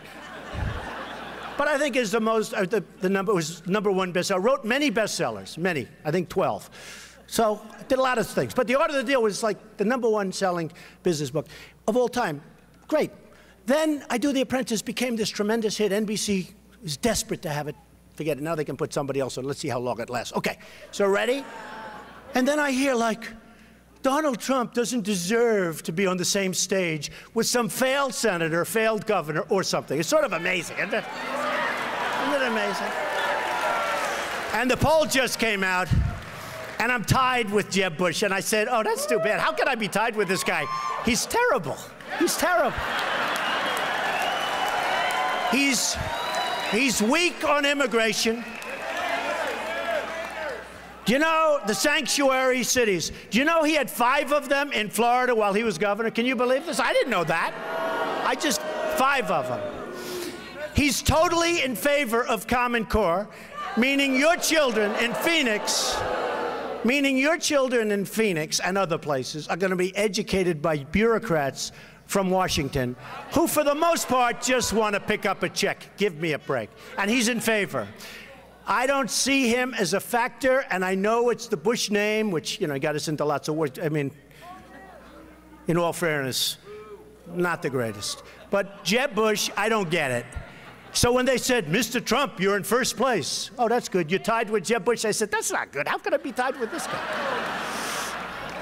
But I'll tell you what. I'm going to bring up a man to say just a few words. His son was viciously and violently shot by an illegal immigrant. His son was a star athlete, a star student. He applied to Stanford and many great colleges. He could have gone anywhere. And I met Jamil on television about a week ago. I see this guy, he's mentioning my name. I say, oh no, not again, because I figure he's killing me like everybody else, right? My wife said, no, I think he's saying some really good things. I said, I doubt it. You know, they're hitting me left, right. I said, I doubt it. Well, I turn it up. And he said, the only man that's sticking up for us is Donald Trump. I said, wow.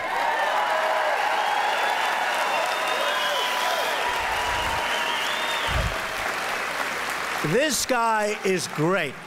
And we were at the news conference with his mother and his sister yesterday, and it was one of the most incredible things.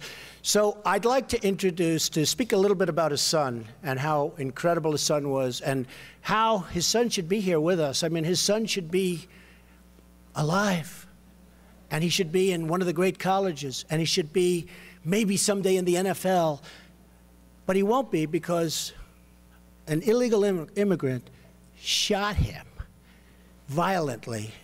And this guy is the best guy. He's become my friend. He's been with me for a few days.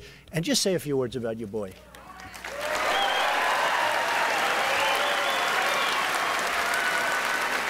Thank you.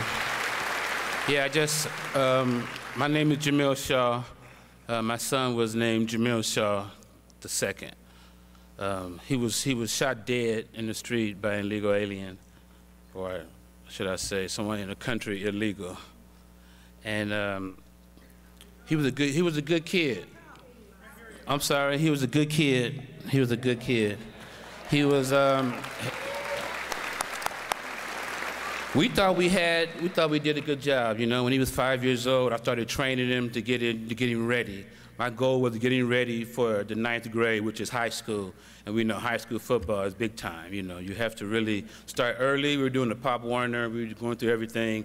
And I was on his case 24/7. I'm one of those hands-on dads, like my dad was. He was hands-on, you know. Yeah. He was hands-on and the belt on, you know. And, you know, I respected my father, and I was scared of him more than I was scared of the police, you know. So I made sure I couldn't do nothing wrong. And I wanted my son to be the same way. You know, I didn't want to have to spank him. I wanted him to do what I say because it's the right thing to do, and you want to, you know, you want to make it in life. You know, so what we trained, we got to high school, and he just really, it was unbelievable. I started getting scared. It's good to be true. You know, he was 3-time MVP. He was in the 11th grade, all 3 years MVP, Player of the Year, All-City. I'm sure people out here know what I'm talking about if their kids went through that kind of stuff. And you know the hard work and the sacrificing that the kids have to do and the parents, you know, my weekends was his. You know, I had to go and take care of everything. So one Sunday morning, we went to Pasadena at a training clinic for Division I prospects. So, you know, we were like, wow. He was like, man, Dad, we did it. So make a long story short, on the way home, he asked me, could he go to the mall? And of course, I didn't want to, but, you know, all right, man, what time are you gonna be home? He said, I said, well, be home by 7. It was like 3 o'clock, you know, it was still early. So he went to the mall, I called him up, you know, about 7 o'clock. Hey, he wasn't home. Hey, where are you? Hey, I'm coming home from the mall, we missed the bus, you know, we're safe, Dad, we're safe. Because he knew, that's all I was, you know. I said, make sure to call me, I would've came and got you, you know. So I said, I'll call you in an hour, called him in an hour. Where are you? He's like, right around the corner, old man, you know, that's what he called me. And I was like, whew, I felt really good inside. Whew, he made it home. You know, I live in L.A., you know. So he had a little brother, 8 years old. We would, hey, get your clothes on, we get ready to go, get some track spikes. He had a track meet that Friday. This was Sunday night. So, you know, a couple minutes later, gunshots. I mean, really loud, really crispy, so I knew, oh my God. It was outside my house. Called his cell phone, didn't answer it. Man, I knew. I went outside and looked down the street. There he was, laying in the street, dead. You know, I couldn't believe it. Even right now when I say it, you know, I don't believe it. You know, he was laying there with his eyes closed, looking toward the house. Looked like he was asleep. You know, it looked like he was asleep, but his body, I never seen a dead body before, and his body was obvious. He was dead, you know, and I remember, you know, just a hard situation to go through. After all that, you know, I found out that the guy that killed him was illegally in the country. Come on, you know, I thought somebody black did it. You know, I just really felt somebody black when I thought that. I wasn't even thinking like that. Found out the guy was on his 3rd gun charge. Now you have somebody illegally in the country on their 3rd gun charge. He's been arrested 3 times already. He's in jail again, assault with a deadly weapon, battery on a peace officer. They gave him 8 months in the county jail, 8 months. Lit him out 4 months early. Now, this was an 18th Street gang member in the gang database. You know, he's been arrested twice for gun charges, stabbed people, put schools on lockdown. It was just really violent, you know. And these were the ones that Obama said they wanted. The violent ones, the gangbangers, the ones with guns. He was released on a Saturday night without any supervision. Sunday night, he was in my neighborhood. My son coming home from the mall, you know, and he went to my neighbor's house. That's why he was in my neighborhood. To make a long story short, he went to my neighbor's house, knocked on the door. He wasn't home. On the way back to his car, saw my son coming. Ran right over there. He was on the phone with his girlfriend. He heard the guy ask him, well, my son was told the girl, oh, something's going wrong, this ain't right, what should I, you know, kind of stuff. And she was like, run, run. It was too late. Heard the guy say, what set you from? And then he killed him. Shot him in the stomach.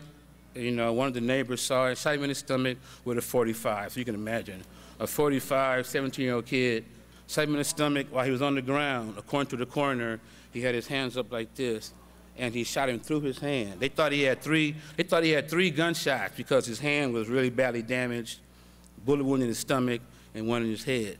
The coroner said that he was on his back with like this, and he shot him through his hands and to his head. Now, we hear all the time, Michael Brown, hands up, don't shoot. Now, that was really hands up, don't shoot. I'm sure he wasn't saying anything because he just had a bullet wound in his stomach, but you could imagine your child. I tell people all the time when they protest me or they protest Mr. Trump, what you have to do is soul search. Put yourself in my shoes. Think about your child laying in the street dead. Your mother, your wife, your father, anybody, you know. We're not designed for that, you know. Didn't find out someone illegally in the country did it. So when I found out, you know, I'm gonna move on to Donald Trump. I found out when Donald Trump was running for office, I watched it because, you know, everybody likes Donald Trump. You know, if it not nothing to do with the president said, you want to see what he got to say, you know. So I looked and I saw what he was saying, and he was talking about saving the country. People, my friends were calling me, liberal friends calling me, turn the TV on, Donald Trump is talking about helping America. You know, I turned on and I saw when I saw it, I was so happy. For the first time in 7 years, I felt hope, real hope, you know? Yeah, I felt real change, you know? And one thing Donald Trump showed me when he came out aggressively like he did is that he can weather the storm, you know? We need somebody that can weather the storm. No one else can lose that kind of money and still be able to do what they got to do. You know what I mean? You know, I tell people all the time, the only difference between me and Donald Trump is that he doesn't care what's going on because he has the resources. I don't care. I don't have nothing. I have nothing to lose. You know what I mean? So it's like a team. You know, they can't stop us. You know, and we really got to get him in here. He loves America. You know, I would tell you, I'm serious. If Donald Trump wasn't a real deal, I wouldn't come around him because, you know, my son was murdered, so I don't trust nobody. You know, I mean, I think everybody, you know, if you're not against illegal immigration, you're my enemy. I can't help that. That's how I feel. My son was murdered. You have to understand that. You have to understand, what would you expect from your government? What would you expect from a politician that's running for office? What would you expect if your son was dead, your daughter, your mother? What would you expect from him? You expect for him to go out there and fight for us. What do we have, you know? He's the only one that's talking about saving our country. All the Republicans, we were going to be bamboozled. Donald Trump exposed them all because they were all going to say, we're going to save the border and we're going to save, and they wouldn't have did nothing. Because now they're after him. So what were they going to do for us? Nothing. We have to trust Donald Trump the way you trust your mom and your dad when you was growing up. You don't have to believe everything they believe. You don't have to do whatever they say, but you have to trust them. That's your mom, that's your dad, it's somebody you have to believe in. And I can always say, when people don't want to hear what I have to say, ask yourself, what would you do if somebody killed your kids?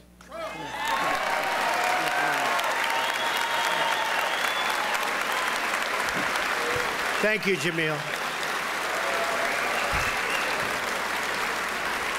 So, amazing story.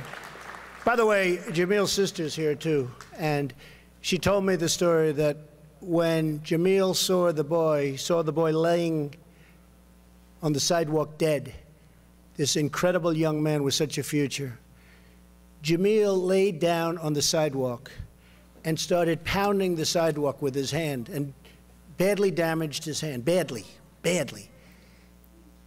He couldn't understand it. He couldn't believe it. Just an amazing guy. I mean, just an amazing guy. And he wasn't being heard. He wasn't being heard. And the only reason I heard him is because he was talking on a show and he was mentioning how badly they've all been treated. And then you have in San Francisco a beautiful young woman, Kate, and killed by somebody that just pleaded innocent. First pleaded guilty. Now he has a good lawyer. And went into court and pleaded innocent. And they'll be playing around with him for about 15 years in court. And probably he'll get off too. It's a horrible thing that's going on with our country. And these are two people that should be alive. And these are people that shouldn't have been in this country. They flow in like water. And I love legal immigration. I love it. I love it. I think it's great.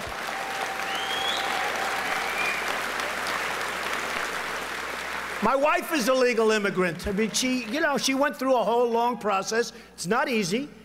And we should maybe make it easier and faster, which I think is fine. And we'll have great people come in. And we'll have them come in from all countries. Mexico, everybody, every place. These are great people. And you know, one of the things that I've seen, somebody says, well, because it's been an amazing week. And, you know, it's been like an incredible week because I thought I was going to be the jobs person. Because every poll, CNN did a poll the other day. I'm killing everybody on jobs. I'm killing everybody on leadership. You know, like, it's like funny. I was like, you know, I went through these different the only thing I'm not killing, a lot of people don't like me. I said, what difference does it make? This is about competence. Somebody said, you win on leadership by far. You win on absolute economic, financial, anything having to do with the economy. You like lapping the field much, much higher than anybody else. But they said, but a lot of people don't know whether or not they like me. I'm actually a nice person. But I actually said, if I'm winning in these categories, why are we even going through primaries? Hillary Clinton's going to be a horrible president. It's horrible. If she even wins her own primary, which I don't know. And by the way, just so you understand, even the press will say, this crowd today blows away anything that Bernie Sanders has had. That I can tell you. But if you think about it, Hillary Clinton was the worst Secretary of State in the history of our country. The worst. The world blew up around her. Our enemies are a disaster. Our friends, and they hate us more. Our friends are all gone. They're all gone. They're all sort of like, we don't get along with anybody. Everybody's ripping us off, whether it's Russia or China. You know what we've done? For 20 years, I've heard the worst thing that could happen would be if Russia and China start uniting. We've united them because we did things that were very onerous, because Obama doesn't like Putin, and Putin doesn't respect or like Obama. And all of a sudden, Russia and China now are doing all sorts of things together. So we've driven them together. And I've always heard that's a disaster. And it is a disaster. We have driven them. So Hillary Clinton was the worst. Now tell me something. Why would she, why? Just tell me, why would she be a good president? She'd be terrible. Who would you rather have negotiating a deal, a trade deal, with anybody? Trump or Hillary?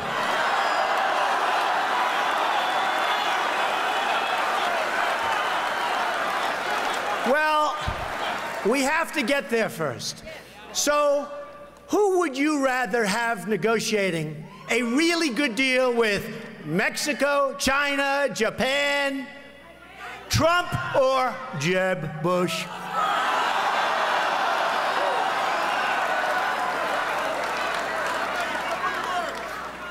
So,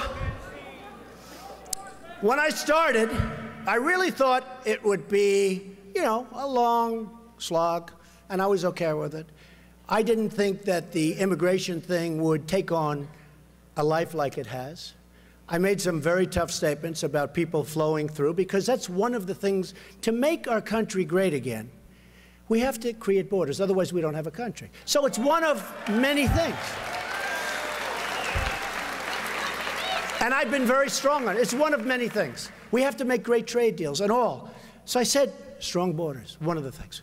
I said, trade deals. Who would do better? I know, I'll tell you what, I know the greatest negotiators in the world. Some are horrible people, horrible human beings. Who cares? Some Wall Street guys, they're brutal, they're miserable. You wouldn't want to go out to dinner. They're terrible people. I love them. I know the best. I know people that are totally overrated. They're not good like they think and like the press thinks. I know people that you never heard of that are better than all of them. I would take one, put it in charge of Japan. Good luck. You know who's our primary representative right now? Carolyn Kennedy.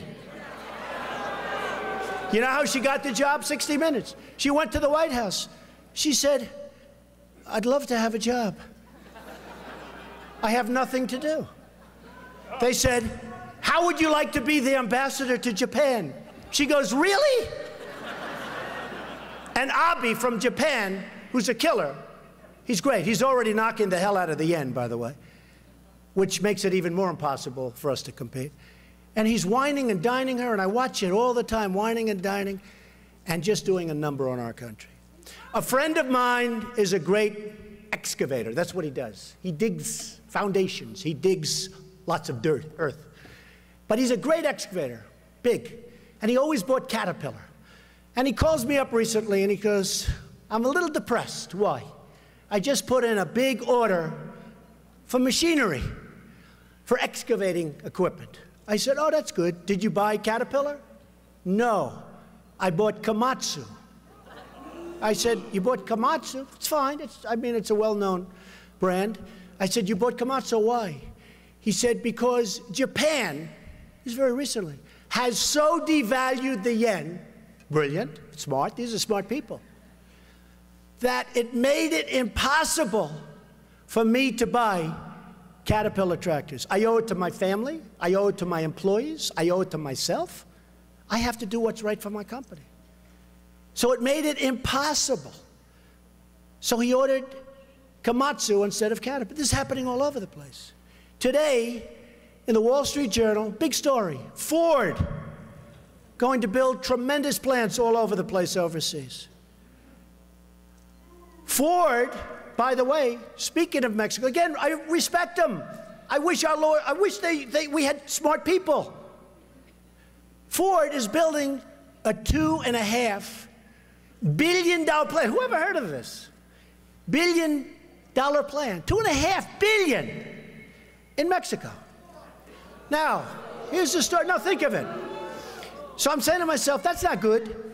And in addition to that, in Tennessee, a big plant, $1.2 billion, was going to be built in Tennessee, Wall Street Journal, And all of a sudden, the last moment, they decide to go to Mexico. It's going to be built now in Mexico by a big German car company. And Tennessee is great. And the people were great. They all thought they had it. And at the last moment, it goes to Mexico. So I said to myself, wow, $2.5 billion. And they're going to make cars and trucks and parts. And they're going to send them into the United States. No tax, no nothing. Now, I told you, I went to the Wharton School of Finance. I'm like a really smart person. My uncle was a perfect Dr. John Trump, was at MIT, one of the smartest people, great engineer, great, like, you know, smart, right? For many years he was at MIT. And I'm saying to myself, where does this help us for Ford to build a plant in Mexico and then sell without tax? No tax. All it means is one thing, that we don't build a plant in the United States, whether it's in Phoenix or anywhere, because it's being built in Mexico. You're right. That one I like. So I said to myself, okay, Jeb Bush is president, and he knows it's the wrong thing. Right now we have Obama. He won't call. He doesn't even call to get our hostages back from Iran. Here we are in the middle of a deal, and he doesn't call about that. One sentence, I'd say, you got to, before we start, get those people back. Used to be 3, now it's 4. Get those people. They'd be back the next hour. You need the right messenger. The Iran deal is a disaster. The Iran deal is a disaster. They're begging. Our chief negotiator at 73 is in a bicycle race. He falls and breaks his leg. This is the mentality we have. So I said, what would Jeb Bush do to get... You're right, Benghazi, another Benghazi. You hear our politicians, John McCain, 2 days, oh, Benghazi, you don't hear about it anymore. Hillary Clinton with emails, oh, the emails, 2 days. I'm more disappointed in the Republicans in many ways. They talk and talk and talk. So, Jeb Bush, let's say he's president. Ay, ay, ay. So let's say Jeb Bush is president. He knows it's no good to have a $2.5 billion plant built right near our country. Well, how does it help us, right? So here's what happens. He knows it's no good. He'll have a little pressure. Don't let the plant be built. And he might even say, don't let the plant be built. Might even call the head of Ford. The plant's not going to be built. And then the next day, he'll be called by special interests that supported him, his lobbyists who push him around like a piece of candy, or his donors who have stock in Ford. And they'll say, you can't do that. I helped you. You can't hurt them. You just can't do it. He folds in about 2 seconds. So let me say Trump is president. Right? Let me say Trump. So I don't need anybody's money. Actually, people are setting up PACs all over the place. I don't care. If they want to give it to me, I'll take it, okay? But I don't need money. I don't want money. So I'm doing my own. You'll see that on Thursday or whatever the hell day I file. You'll see I did really well. Much better than anyone ever thought. Just the opposite. So here's the story. So Trump is president. So I'll get a call from the head of Ford. And I'll say, you got to build in the United States. Sorry. They'll say, but Mr. President, really, we don't want to. I say, here's the story. Number one, congratulations on your new plant in Mexico. And number two, we're going to charge you 35% for every car, truck, and part you send over.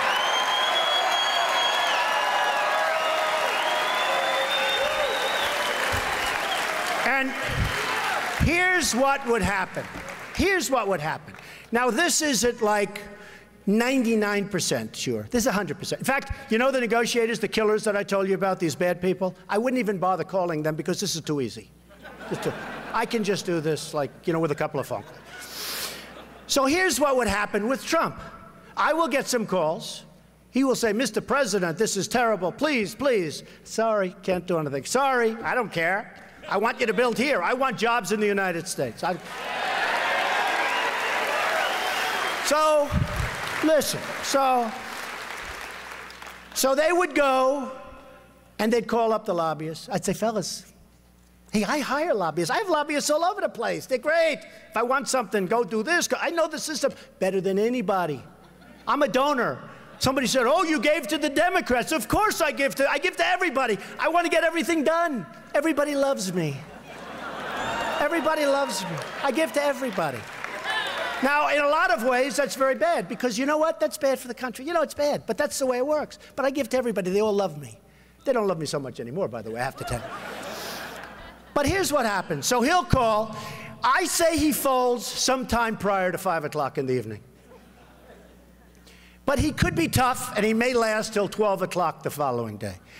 And he'll say, please, and 5 guys will call me that are friends of mine and, you know, who I couldn't care less. I'll say, no, you don't understand. I want that plant built in the United States. I want jobs in the United States. I want to bring our industry back.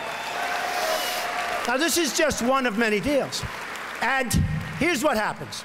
I will get a call probably the first day, but maybe the second day, because they're tough negotiators. And I'll say, Mr. President, would you reconsider? I'd say, no. He'd say, Mr. President, we've decided to build a plant in Phoenix, okay? So simple. It's so simple. It's so simple. We have totally incompetent people. Now, some people say they're bad people. I don't think they're that smart to be bad people. I just think, honestly, I mean, a lot of people get angry when I say, I don't think they're bad. I think they're stupid. I think they're incompetent.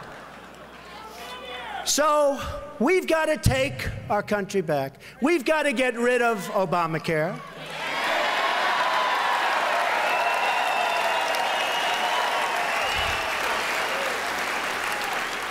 We've got to repeal it and replace it with something good. And we have to take care. You know, I know this doesn't sound very conservative. We got to take care of everybody, not just the people up here. We got to take care of everybody. Okay? Get used to it, conservatives. I love you, conservatives. Get used to it. Let's take care of everybody, please. And by the way, Obamacare doesn't. And if you look at the premiums are going through the roof. The deductibles, frankly, you have to get hit with a Komatsu tractor in order to use them. They're so high. We can do it. You get rid of state lines, you put it out, you'll have great care for much less money, the country will spend much less, and we will take care of those people that can't do it. We have to, we have to, we have to. Okay. We have to build up our military.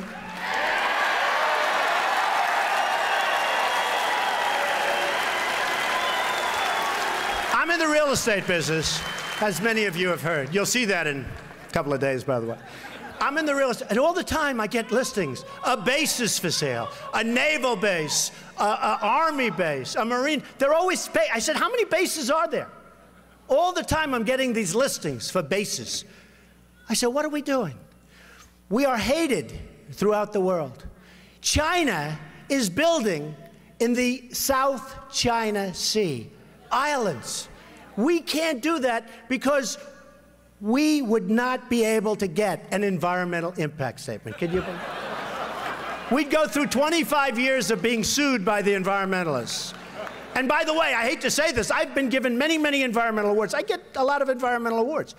But we have to take back the heart of our country. We have to do something special. We have to bring back, and let me tell you, in bringing back our military, we have to do something else. We have to take care of our veterans, because our veterans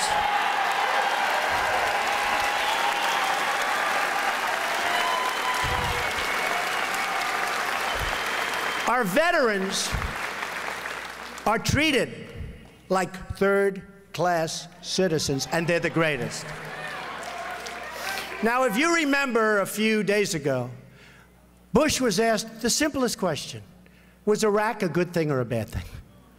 He couldn't give an answer. Took him 5 days before he said it was bad. Now think of this, 5 days. How can you have a guy like that negotiating for 5 days? It took him. And finally he said it was bad. Okay, could have done it like in the first 3 seconds. But it took him 5 days. And if you think about it, we spent $2 trillion, lost thousands of lives, thousands.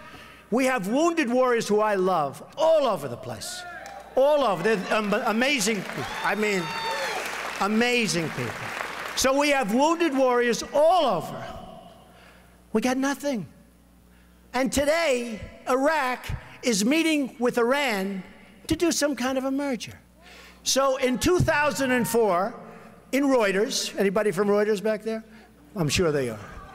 There was an article in July of 2004. Trump said, don't invade Iraq. Now, I am more for the military, and I am the most militaristic person in this room. I would have a military that's so strong that we would never have to use it, because people...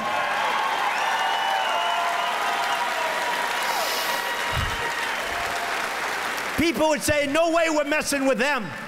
No way we're messing with them. And I'd get along with Putin, and I'd get along with China. You know, China, largest bank in the world is in China. They're my tenant. I just renewed their lease. No, it's true. Who speaks worse about China than me? Now, I do it out of respect. But China, they just renewed their lease. We would never move to a building other than your building. They love it. But it's called respect. It's called respect. They respect smart things, smart people, smart deals. They have no respect for our country. So with Bush, if you people go with Bush, you're going to lose. I'll tell you one other thing, and we're going to wrap it up now, but I'll tell you something, and this will be surprising to a lot of people.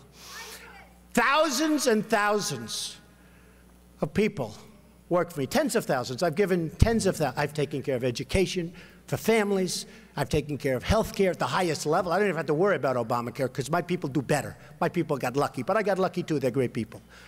Great people. But ISIS will be in such trouble.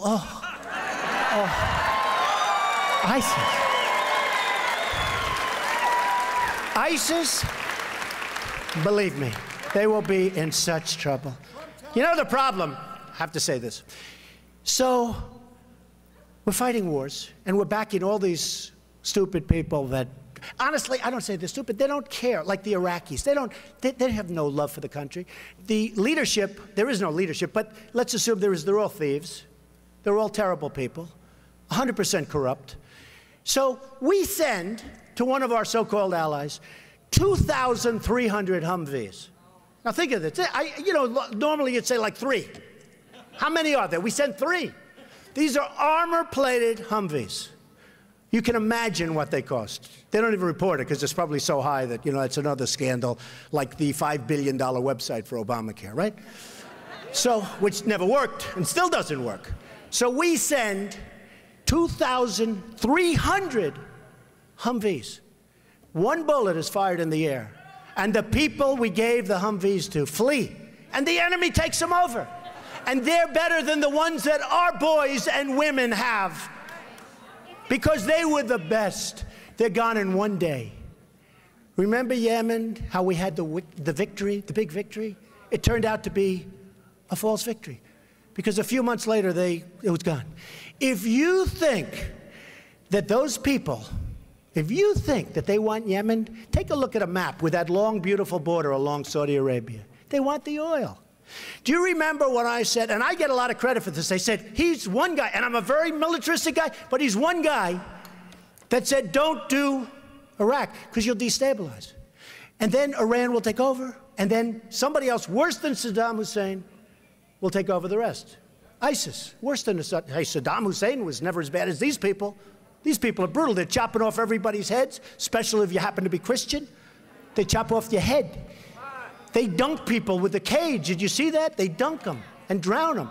These people make Saddam Hussein look like a choir boy. Okay? And I said this in 2004. We're going to lose the oil. Okay.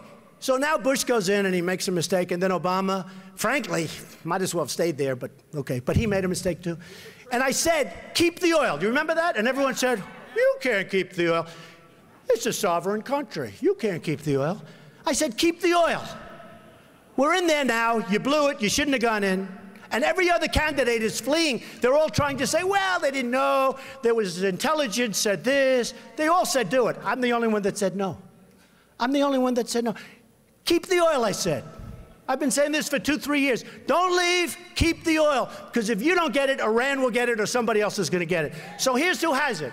Iran is taking it, and ISIS has it. And ISIS now is building a hotel in Iraq. They're competing with me. Do you believe it? They're renovating this building. They're building a hotel. They're wealthy. They have the oil. And I said, keep it. And great criticism.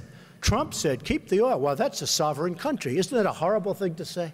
These are stupid people we have leading us. So ISIS, believe me, I would take them out so fast it would be. Have to do it. Have to do it. See, I think they overplayed their hand. I actually think they made a big mistake. When they started, like you take James Foley, so great. Such a great guy. I got to know his parents. And when I met the parents, they're very interesting.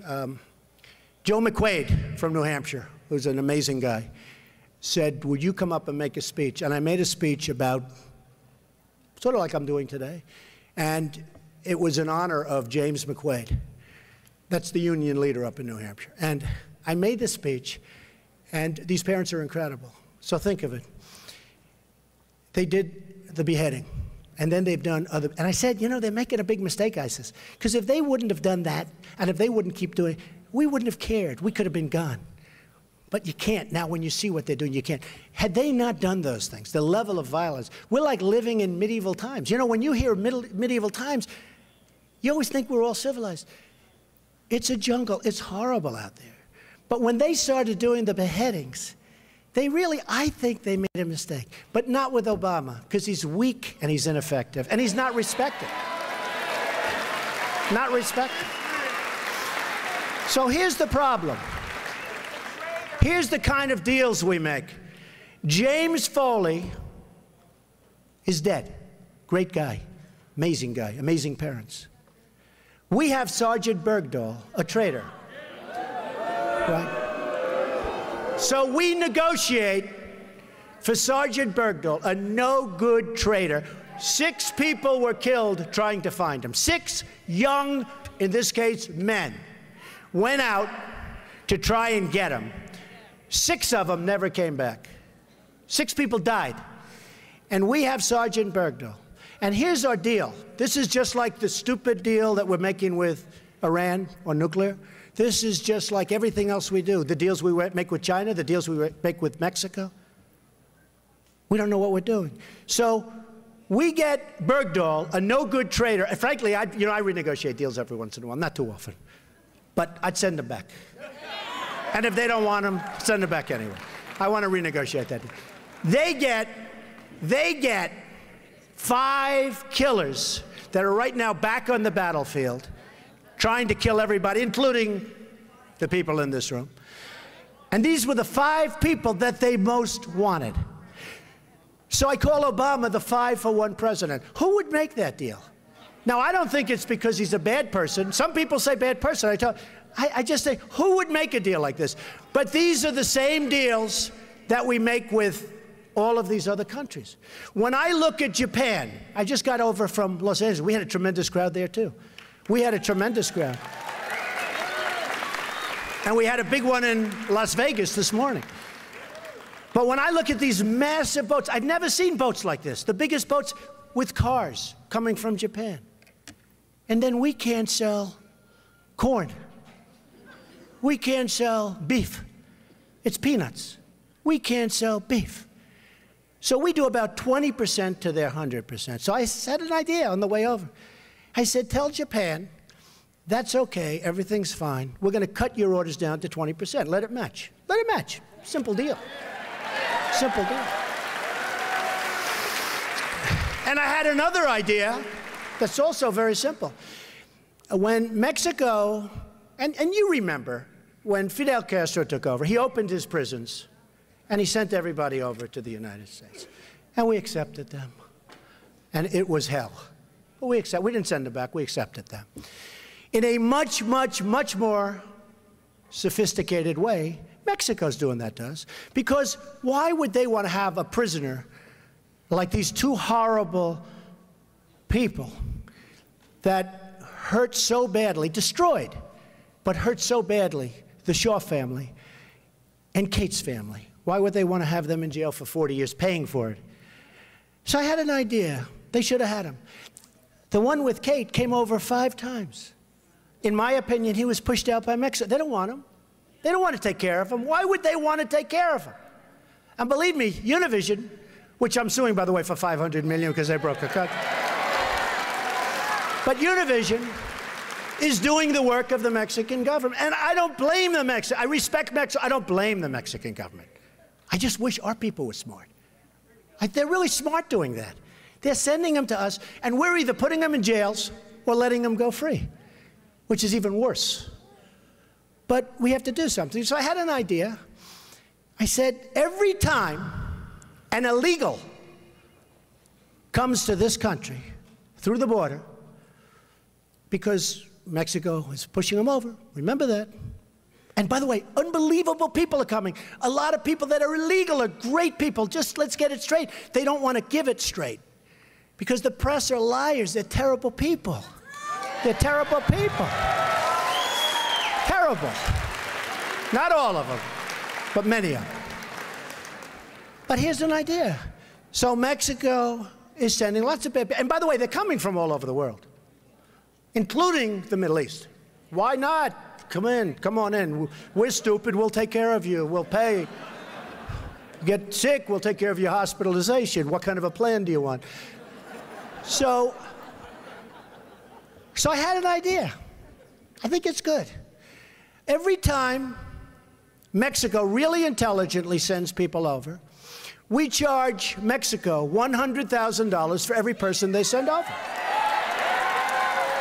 Now, they make so much money that that's peanuts. It's not a lot. Could have made it much higher, but I'm nice. I'm in a good mood today.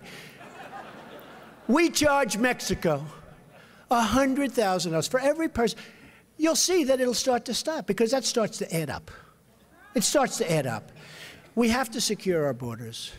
We have to do something to take back our country.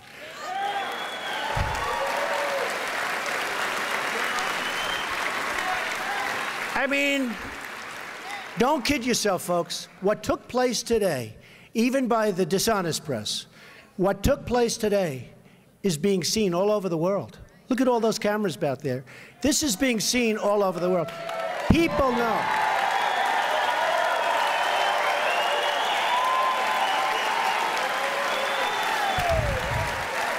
You know, it's a term I haven't heard for years, but I was thinking about it today. Thank you. It's a term that I haven't heard for years, but I really think it applies now more than maybe ever before, and that's the term, the silent majority. Have you all heard that? You don't hear it anymore. You don't hear it.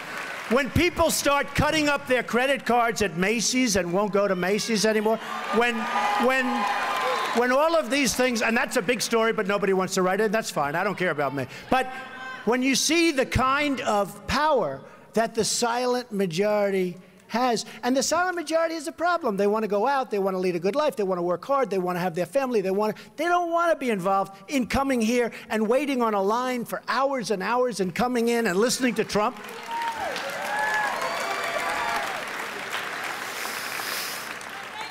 But the silent majority is back, and we're going to take the country back.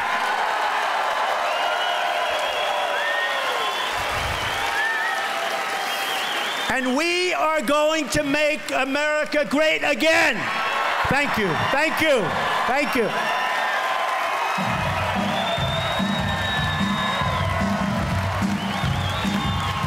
We're going to see if we can get Trump live from his press area. So do not leave if you're interested in seeing more Donald Trump.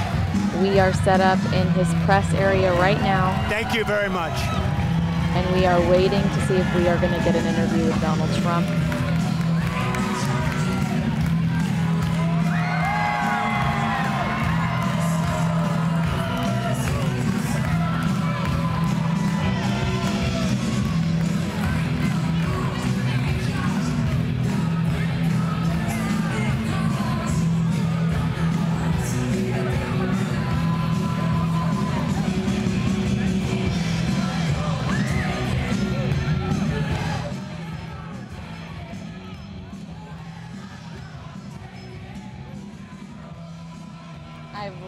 volume in case we are flagged on YouTube for any sort of copyrighted material. So we still have sound from the event, but while there is a song playing, I'm going to keep the volume low.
We are getting ready to send you over to the press area where Steve Kraft is waiting to speak to Donald Trump.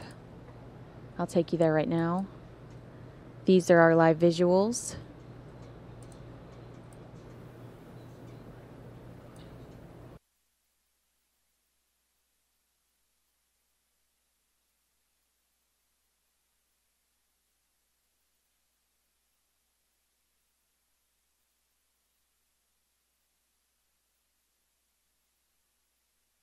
We are currently waiting for Donald Trump to speak to the press, and this is the press corner where our own Steve Kraft, you're looking at the back of his head. Donald Trump I'm sure he's going to need a bottle of water or something after that long speech, but he will be stepping into this press area and speaking to, hopefully, our own Steve Kraft within the next few minutes.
Yeah, I do. He's not talking, but I feel like they turned the mic on, but I don't hear him talking.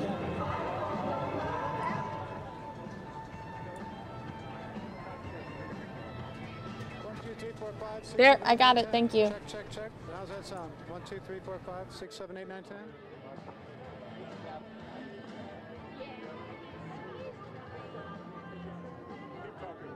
1, 2, 3, 4, 5, 6, 7, 8, 9, 10. Check. That sounds good. 1, 2, 3, 4, 5. You're remarkably cool for what you've been doing over the last 40 hours. Thank you, sir. Do you know how many people you cut off the line? Know how many were turned away? 4,000 were turned away? That's the number we're getting. I don't know. 4,000 people to knock it in? That's just the number I'm getting. I do not know how accurate that is. Well, who's telling you that? And convention center. What is the And how many were in here, are they estimating? 42. 42? In the room was 42. And 4,000 turned away? Estimate. I don't have a... Trump tweeted 20, speaking to 20,000 people. This isn't Chase Field. I didn't know what that was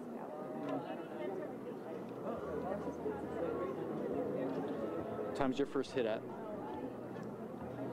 Yeah.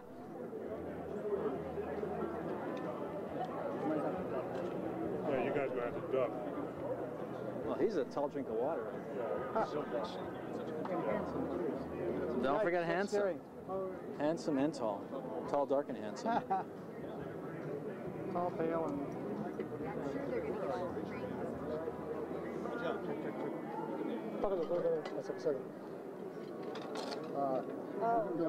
There's no way you can't be up front here. Yeah, all right. You can't come in at the last minute and just take the front spot. I got my camera guy right here. Yeah, then you get behind your camera guy. Right? Listen, that's, listen, I got my spot, you don't come stand in front of me. Actually, I was here first, and you guys are going to have to back up a little bit. There we go.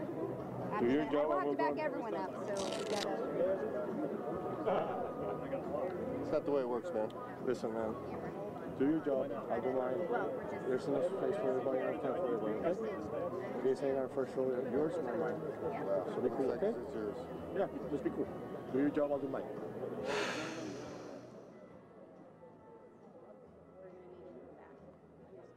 And once I hear from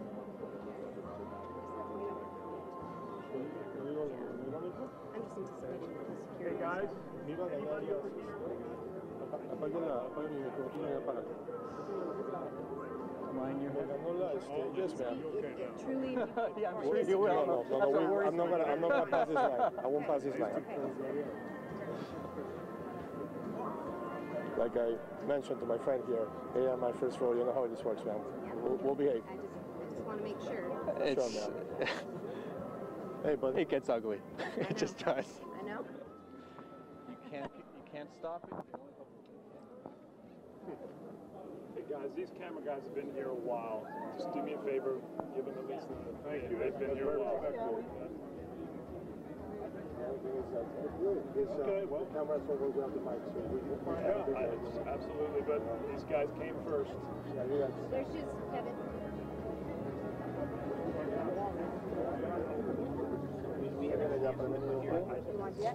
Yeah.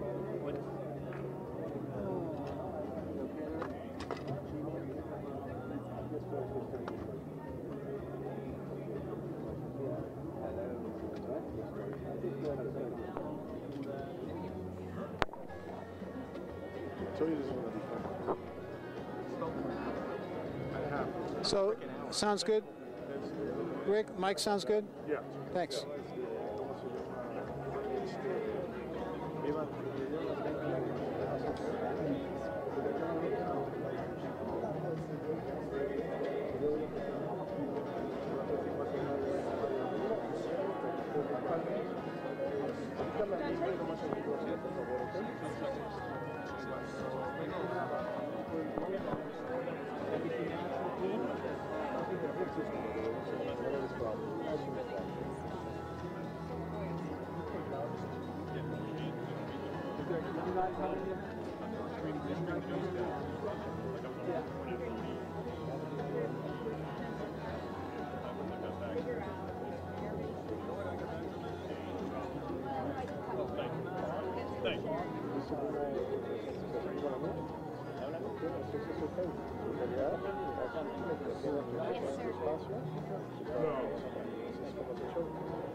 Tienes que pelear con nada, pero sí que lo tienes espacio.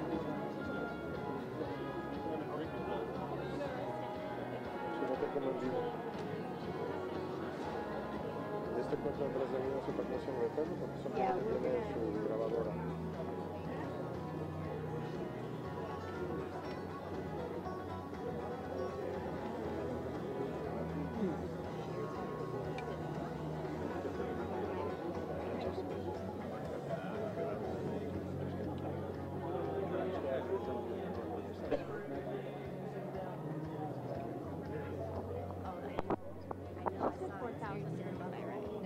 Said. I'm not sure if that's true. Prevenido. Desde que empiezo a llegar, Can we get everybody to take a few steps back? We just need some room. Excuse me. Everybody will get a shot. Just back up, please. You guys got to back up. Just keep backing up. You're too close. Go right to that stanchion back there. That'll be fine. Don't worry. The rope, you mean? All the way to that stanchion, yeah. Yeah, we just have to where? Well, we're going to move them. Yeah. Go back to that. Do you have like a podium for the mic then? That might be. Do you have a podium? We could just put a mic Because I on? mean, like You know what? I don't mind if you people. Well, we'll work it out. I just want to have the cameras back. So they go back. We could just kneel down. We'll work. That'll be fine. All right, fellas. Yeah. 2 steps back. You heard me. No, one second. Cameras are going back to the rope right there, and the people that are holding the microphones can be behind the rope over here kneeling. Okay? That's it. Just like that. Great. Appreciate it. We'll make sure that you all get your shot. Sure, Avenir, or whatever this is. We're going to put a stanchion right in front here, and you're fine. Just kneel down and whatever it is. Guessing this is all yours, right? Is that all right with you? We're trying to work it with you. You're handheld, you have camera, you're back. Ok, ponte más atrás y no vas a asegurarte de abrir tu cámara, o sea, alzarla para que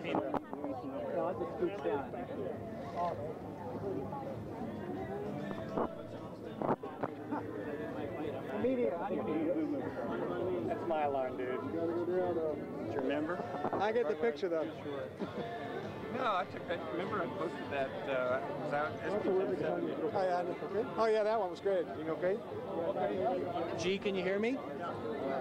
That's gonna be hard. Any people are gonna have to kneel down for them to get the shots. Oh, we've done this many times. Sorry about that. You'll hit us yet. Yeah. This is humiliating. This is pathetic. I know. Very troubling metaphor. You know, hey guys. Just one second. I'm working on it. No. Just one small comment. Visually, it's really just kind of bad having all reporters. In my humble opinion. I understand. That's the best we got right now. No, I got every I'm just being as a friend and knowing how my people think. Visually, this really looks. You want to move that? Pathetic. Are you going to stand in front of it or what? Are we genuflecting? Yes. We won't hear him. Let's cross yourself. 12 Hail Marys.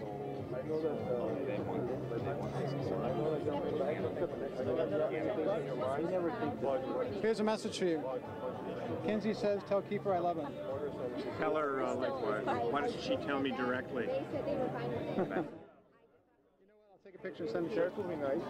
They're working on them. We're trying to get it sweet. Yeah. You guys want to stand up and scoot back a little bit? No, I'll just send it a message. Okay. Not tweeting it, don't worry. Appreciate it. All right, now we can get on our feet. Is that the deal?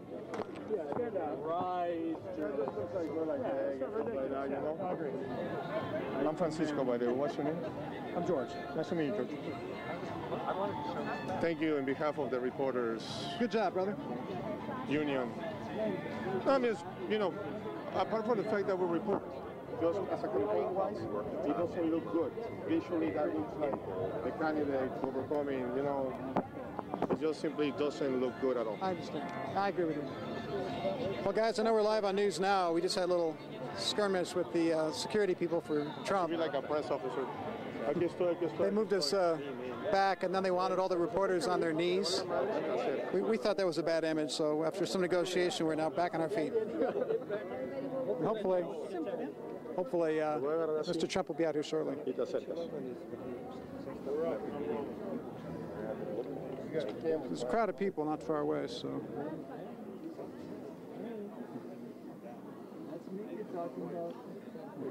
Amigo de Univision, ¿cuánto tenemos sin verte? Nos vemos más o menos cada millón de años. So we at Univision have the first question. Prevenido. Here comes Mr. Trump. Thank you, George. I appreciate you, man. Te acercas aquí a la misa en cuanto venga. En cuanto venga.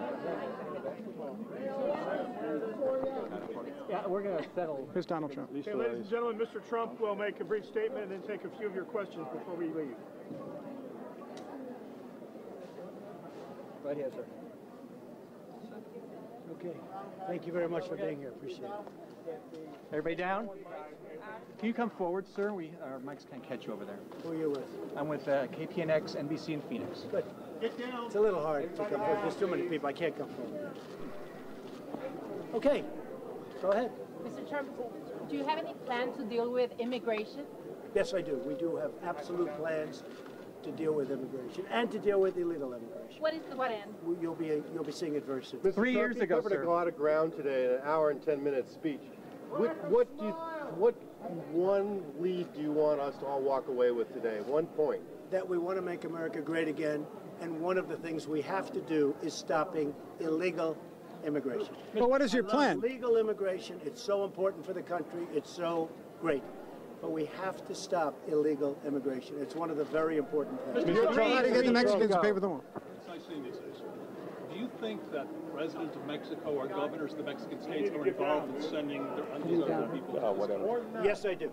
Yeah, I'm specifically without question. You need to get down. Mr. Trump, would you consider American boots on the ground? I mean, when I get on my knees, man. I don't think you need it. We can do it otherwise. Mr. Trump, please, from Mexico, sir. Just 2 questions, please, sir. Televisa. Yes, sir. Hi, how you doing, Mr. Trump? How do you expect? My first question: how do you expect to win the Latino vote, especially I after? think I will win the Latino vote because I'm going to produce jobs. I'm taking it back from China. I'm taking it back from so many other countries. I will win the Latino vote. I have employed tens of thousands of Latinos over the years. I employ many, many Latinos right now, Hispanics, right now. They love me, I love them. I have great people. They're fantastic people. But they come to the country legally. So important. May I ask you my second question? Listen to you on immigration over someone like Jeb Sorry, Bush or Marco because Rubio or Jeb Liz Bush, who put out Jeb plans on Bush immigration. and Marco Rubio are weak on immigration.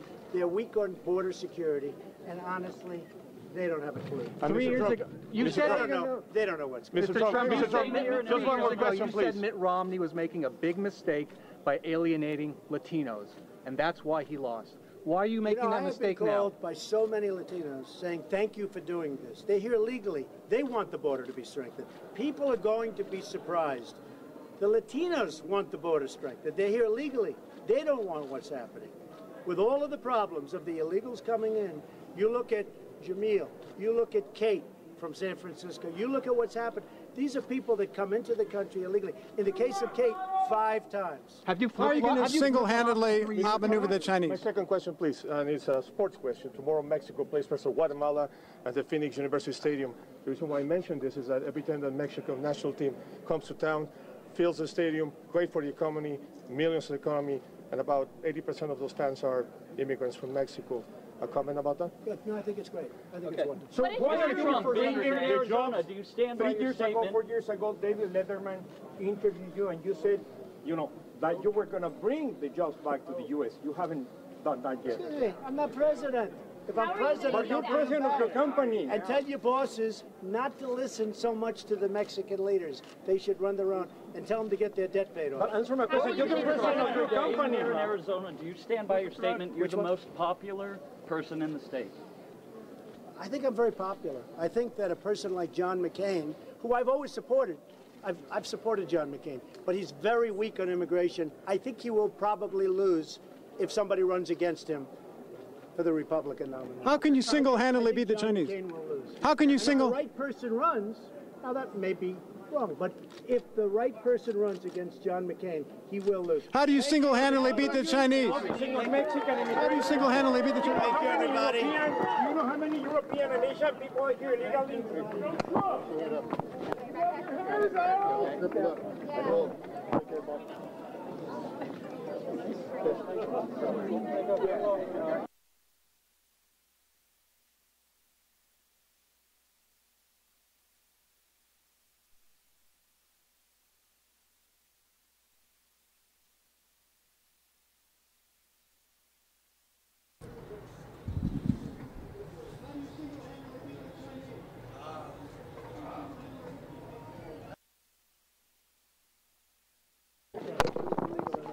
Come on over, folks.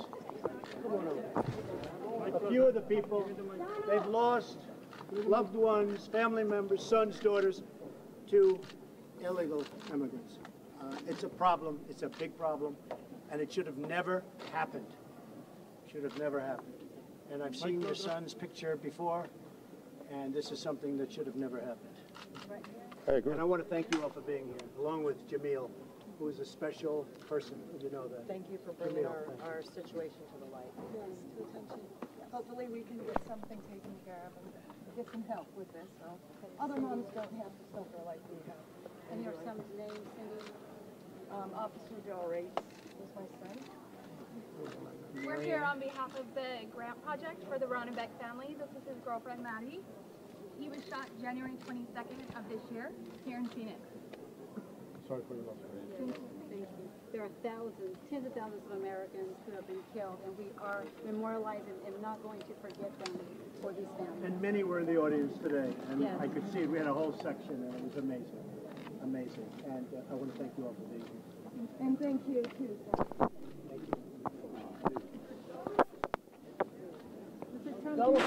Mexico's going to pay for the wall. I like Breitbart News. Where's Breitbart? Right here. Hey, Donald, one question for you. Treat me fairly. The protesters out there were saying they're against hate, but we heard you talk about love and respect today.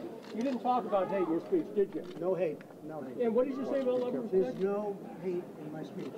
There's love in my speech. We want to do the right thing for the country, and I appreciate that question. And do you think the media is going to report that what you said about love and respect? Some will. I would say a big portion will. Well, you know Breitbart will. Thanks, Donald. How come you're focusing only on the Mexican immigration, not the European, not the Asian immigration? You want to answer that? What's the left saying here? Did you hear him say love and respect? Go Trump, we love you. We love you.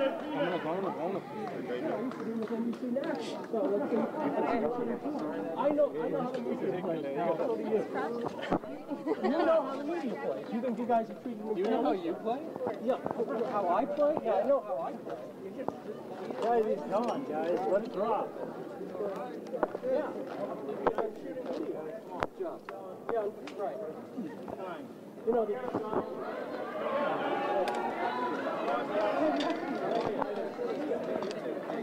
Good. You live here and he's going to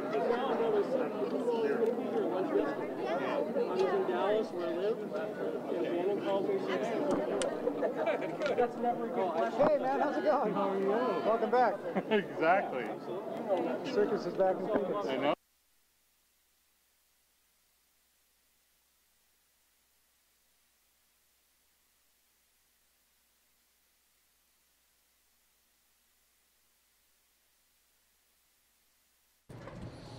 Hi everyone, thanks so much for watching this special edition of Fox 10 News Now Saturday. Keep in mind that you can watch us regularly Monday through Friday. We're on 10 a.m. to 9 p.m. You just go to fox10phoenix.com to see the latest video.